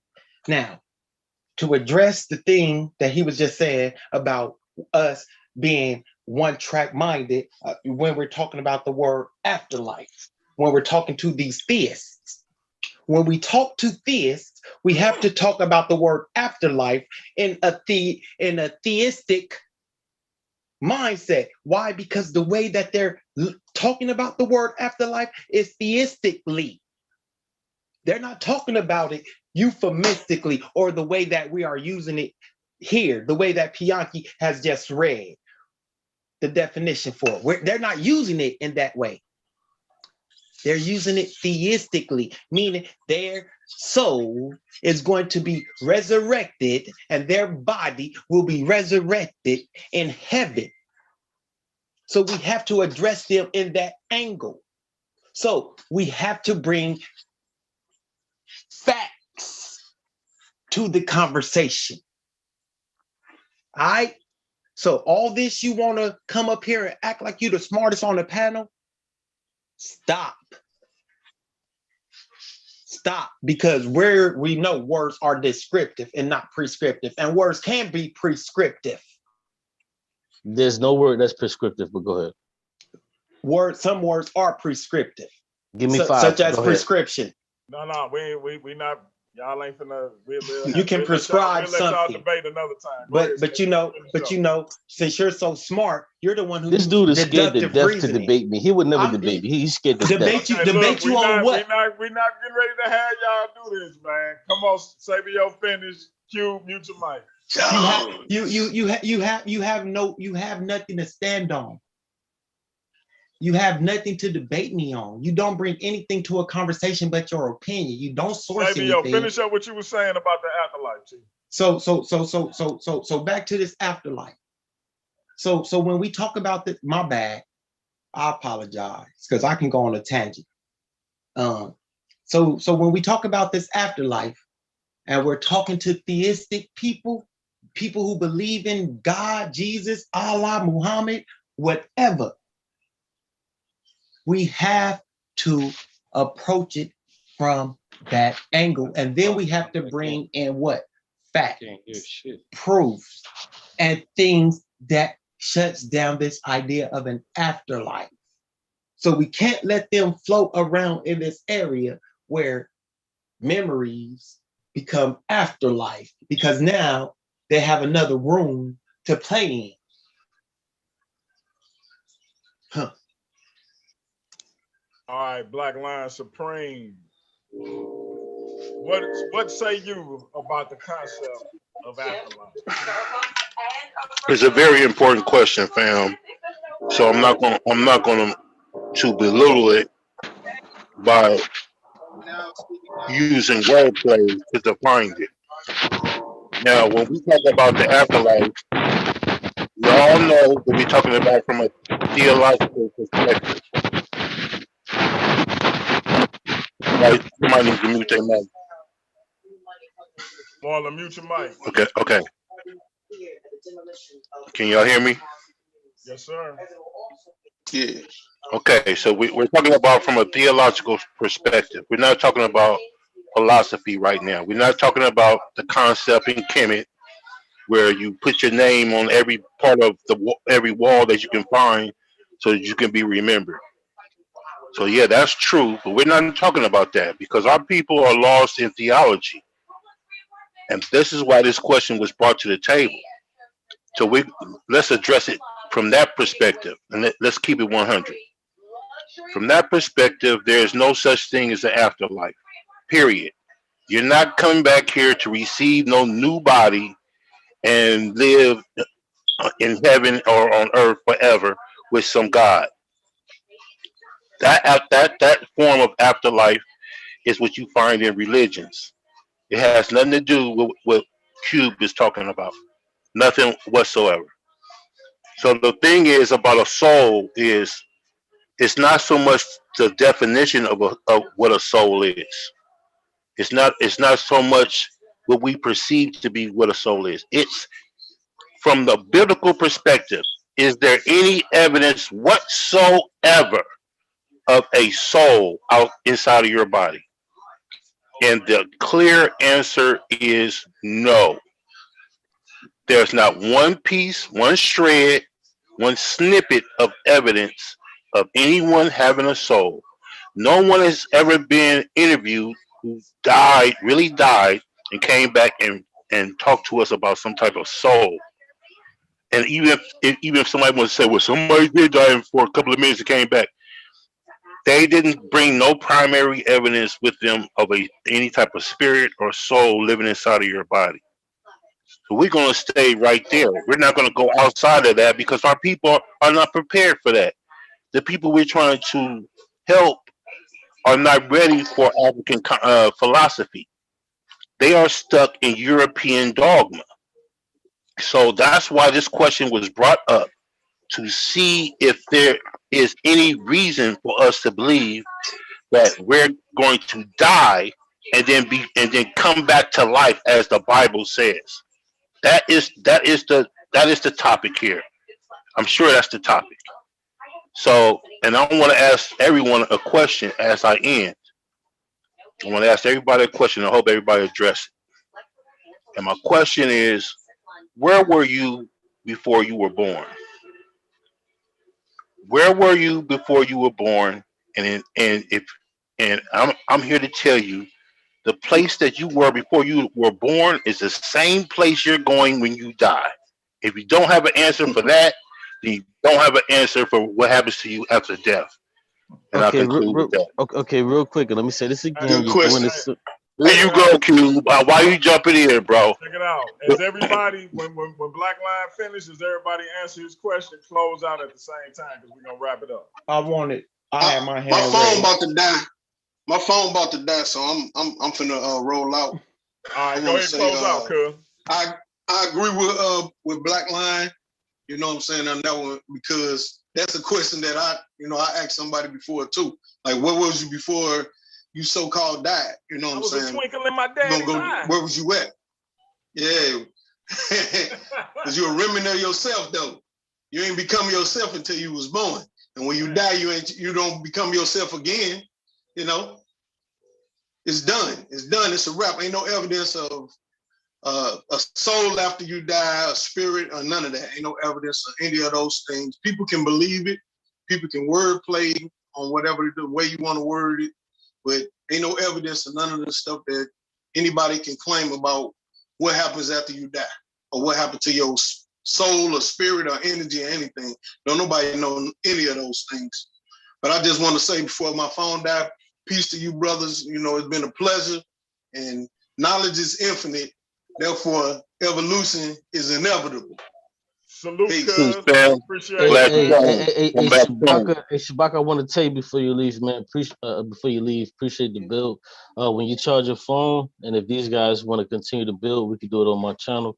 So drop your email, and I'll send you an email. So when you charge your phone, you can come in if you like, if they want to continue to build. But thank you so much, man. Nice meeting you. My first time meeting you. So thanks, man, and I appreciate you. I appreciate it. Yeah, I got to get these kids ready for school and everything too. So, you know what I'm saying? I'm gonna get a rain check on that, but I definitely love to build with you again. Hey, that's Appreciate you, another Thanks single for dad, coming. Q. That's another single dad. So Hey, yeah, I'm right there with you, bro. So, bro, I already know, man. Go ahead and do your thug thizzle. Yes, sir. Yes, But sir. Good All night, right, fam. peace, let me brothers. respond to that. Let me respond to the question that the brother asked. See, once again, man, these brothers cannot have conversations with atheists. They can't. And this is when I said they're one dimensional. You guys are so one dimensional. And I don't say that to disrespect you. I say that in hopes that you would actually begin to I'm hurt, think man. outside of the theist box. Hey, I'm sorry. I'm sorry you're hurt. I I'm can't just help it. messing with you. Go ahead. No, it's cool. No, I know. Always You got dancing you. on the line, bro. Always dancing. Go ahead. He Okay, Dance don't on. okay. understand. He don't understand why we talk the way we talk. Hey, Nobody. I'm not going to Get it start out, with a brother. Go sentence, ahead. man. I'm gonna That's let. what brother. I'm I'm gonna not let you going to get do. it out. I'm Go gonna ahead. let We Okay. you listening. finish. We listening. Go ahead. Let Q get it out, and Q put These a link to your brothers. channel in the chat also too. Somebody just Oh, asked, put your channel hey, up. yeah, no doubt. See, these brothers, which is so sad, they can't have conversations with atheists. And see, this is why I attack atheism with the veracity that I do. And not Go ahead. the reason I attack atheism and like brothers like low level hanging fruit, which my like myself and as well as this particular brother, is because I want us to be better. I want us to make better arguments. Because I'm gonna tell you like this, bro. I'm gonna be on. I'm gonna be 100% honest with you. Who gives a fuck where we go when we die? Why are you bringing theistic arguments when you're talking to a panel with 4 people who are atheists? We don't give a damn about that. That's number one. And number two, why are you using the definitions of theists when you're talking to atheists? I'm telling you to stop doing this because I don't give a damn about none of that. So you talk about a soul. Okay, guess what? I'm gonna tell you right now. I don't believe that there's a soul. I don't believe that our soul transmits, and go anywhere after a person dies. I don't even believe we have a soul. So what I'm saying to you is stop talking. I'm saying stop talking to me, brother. You had such an issue with people cutting you off that you decided that you needed to do it to me.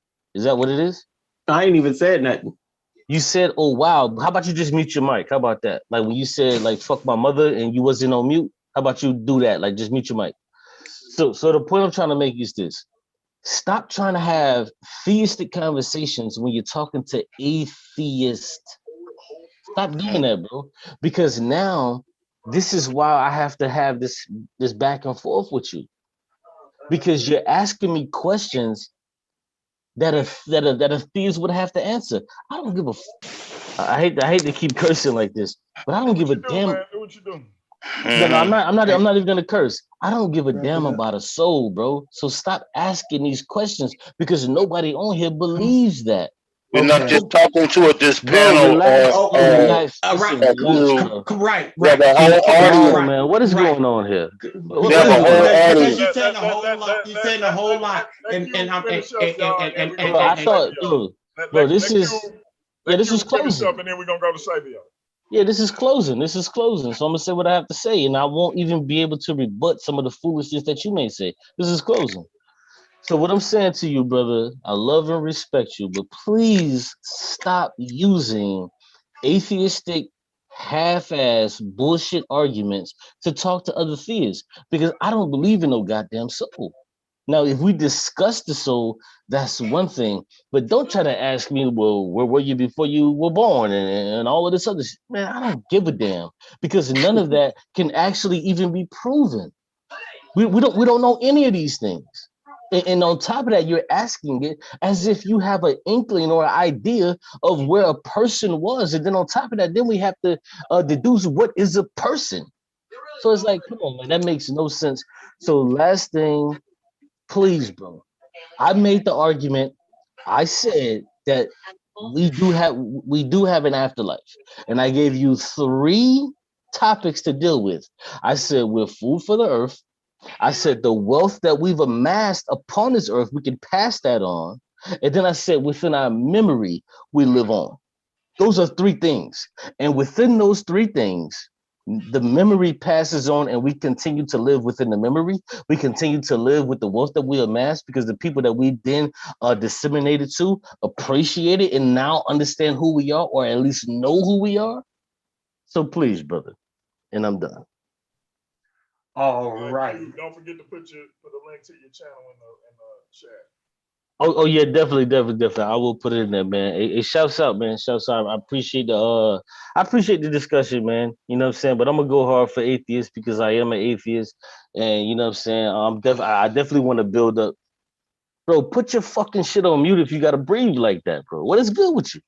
I thought you was finished. But why you? You know, I'm finished. done. Go. You were I'm done. finished. I'm done. Hey, good night, you guys. Good night. Right, peace, Hey, man. God damn. So he said some things directed to me. All right. So the reason why we use the verbiage that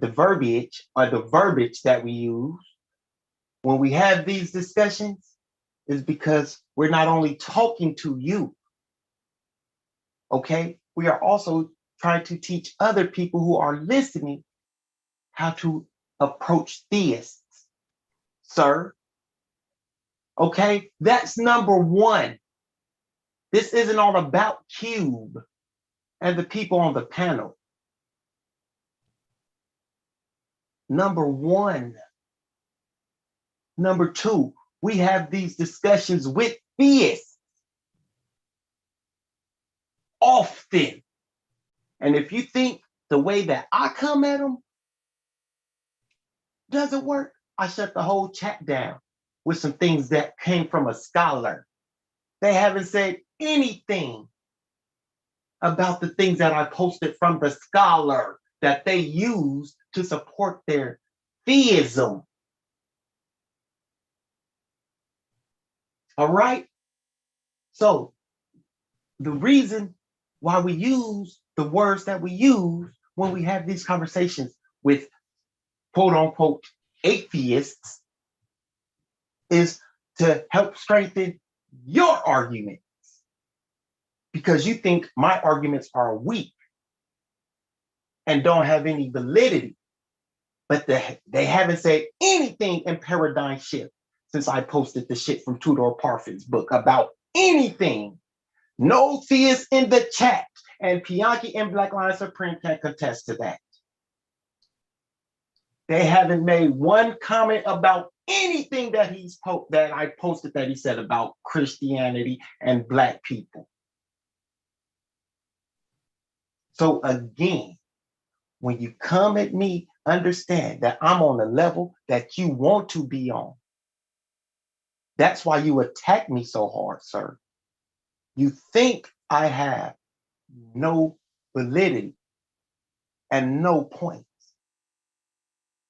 I didn't ask to be here. I came on the panel and I talked about the word believe on Dagger Squad, whenever that was. And from that point on, I have been accepted into Dagger Squad and these other channels. I didn't do anything special. I didn't ask. I didn't beg. I studied, I worked, and I continued to study.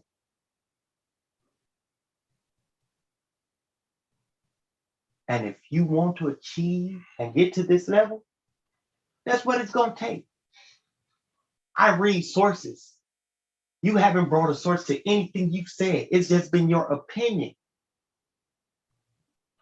I brought sources. I read from when I was talking about the babies recognizing their parents at birth. I even dropped the source in the chat, a link in the chat. I can go get more. I just read the definition of spirit or spiritus. I use sources. No, Garfield lets me on. He used to because he didn't want me to curse people out. He knew I would flip on people, as I have the tendency to do everywhere I go. That's me. You're not going to belittle me. You're not going to talk down to me. And you're not finna sit here and play on my intelligence as you like to try to do, sir. And with that, I rest my case. Fabio, the scripture ripper, the best researcher outside of Dr. Reggie, said what he had to say. He taking off his coat like James Brown. And that's it. Deal with him, family. My man. My hitter if he don't get no bigger. Brother Moreland, the God body. Close out, my brother.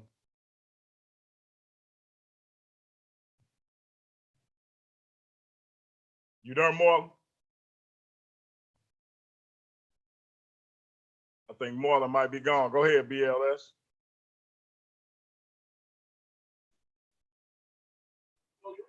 So that was a good closing, Sabio. You was right on the money. I came up here because I heard a lot of jucking and jiving around the topic being done, and I had to come up and get us back on topic on what the purpose of the conversation was in the first place. See, Cube, you don't understand. We have conversations before we come on live to address what we're going to address. We actually talk before we come on live, bro.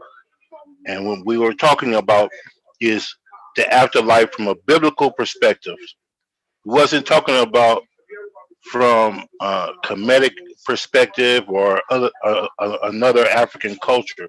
We was talking about from the Bible. Why are we talking about from the Bible? Because our ultimate goal is to teach those of us who's most of our people are lost in dogma. So that's our ultimate goal, is to teach other people, not just talk to Q. Me and you was just, or me, you, Pianki, and Sabia was just having a conversation. Of course, we wouldn't go there with those terms. But because we're talking to the public and we're talking to our people who just might happen to be in Christianity, we're trying to get them to understand the origin of all of this and where all these terms come from. And we also use these terms because that's what our people are familiar with. They're not familiar with the upper level terms that are used in speech when scholars get together and they start to discuss certain issues. They're used to the terms that they have learned from pastors, priests, and from their Bible teachers. You're getting to the point, bro, where I'm about to ask you, are you an undercover Christian or something? Because every time we have a discussion like this, you have some type of issue, you have some type of problem. You call yourself an atheist, but you have more problems with atheists than theists do. And I'm really starting to wonder what is your real agenda when it comes to this issue that we are facing. Do you really not believe in a God, or do you believe in a God? Which one is it? And with that being said, I want to thank Pianki and for having me up here. I want to thank the panel. It was a good conversation, and I hope we can bring it back again, because I think we got sidetracked with a lot of stuff that we wasn't really trying to touch on at this particular moment. We were trying to focus on the belief that's coming out of the Bible. And if you're offended by that, bro, then maybe you shouldn't be up here to have these type of conversations. Maybe you should just save yourself for when we're just having a conversation about scholarship, and we're not trying to teach our people about a dogma. So again, thank you, Pianki. I appreciate you. Uh, Thanks everybody in the chat for listening to me. I appreciate you all, and peace. My brother BLS. Yo, Pianki, can I say this? Can I say this real quick? Because I've been reading the chat, and I just want to say this real quick. If our arguments up, then we wouldn't be allowed on platforms like Myth Vision. You know, we wouldn't have scholars like Richard Carrier and Bart Ehrman and Josh Berman and Jim Majors coming over to Scripture Rippers and Dagger Squad, you know, we would have these scholars coming to our platform and allowing us on their platform. So until you level up to that level, don't say our arguments are weak, because we actually can have these people come on our channels at any time. As a matter of fact, I think 2 weeks ago or 3 weeks ago, I just had an interview with Jacob Berman on Scripture Rippers. And he's a Paul historian. His speciality is Paul. So until you level up to that level, sir, don't say our arguments are weak, sir. Because we have discussions with some of the top atheists in the community. Who said our arguments are weak? Q. He Man, typing it in the get chat. that out of here, bro. You don't want no kind of smoke. So stop, bro. Stop fronting. I'll debate you any day of the week and smoke the hell out of you, bro. Stop the madness, bro. Any day of the week, especially on this topic. So get up out of here with that, bro. Stop talking. If you're ready to get in the ring, get in the ring and bring that nonsense to me. I dare you to. Any day of the week. All right, family, and look, if our man Q had a debate he wanted to have with BLS, of course I'd be willing to moderate that thing. We can do it on Zoom pay-per-view for $5, or we can do it right here for free. No doubt, any day of the week. Demand is for the family, but bring that. I'm a Christian and I'm an atheist at the same time. Garbage my way, bro. Why you talking about weak arguments? I want to. You don't even know. You don't even know what the topic is. You don't even understand what we were talking about. You bringing some other crap up in here instead of letting the topic speak for itself. So bring that noise, bring all that smoke you have that you think you know so much about towards me. I dare you. I want to say thanks to the other parts of the unholy Trinity for coming up and joining the chat. Shout out to my brother Marlon, the God Body. Of course, shout out to my brother Q. And shout out to my blood brother, my first cousin, Nuri Shabaka Ursamad Ra. And been a good discussion. Been a good discussion. We did get a little sidetracked, but I think it all played out well. You know, we all brothers at the end of the day. We may disagree, but as long as we stay respectfully disagreeable, it's all good with me. So facts. So as long nothing but love. As long as we can keep it that way, we straight. So again, family, this has been another episode of Paradigm Shift TV. Look forward to an interview with Captain 10K of ISUPK, the Gov Gabor, as he responds to what our brother Nobody had to say about ISUPK, about himself, about the upcoming debate on December 11th. Only on Zoom pay-per-view. It's only $5, family. So y'all be there to check that out. He gonna be responding to what our brother Nobody had to say about him. So y'all tune into that. Don't know if it's gonna be pre-recorded or live yet. I'm gonna get with the brother, see what his schedule looking like, but he will be doing that this week before the week is out. Again, thanks to my brothers on the panel. We're gonna be black at y'all. No doubt. No doubt. Peace. No doubt. Peace, fam.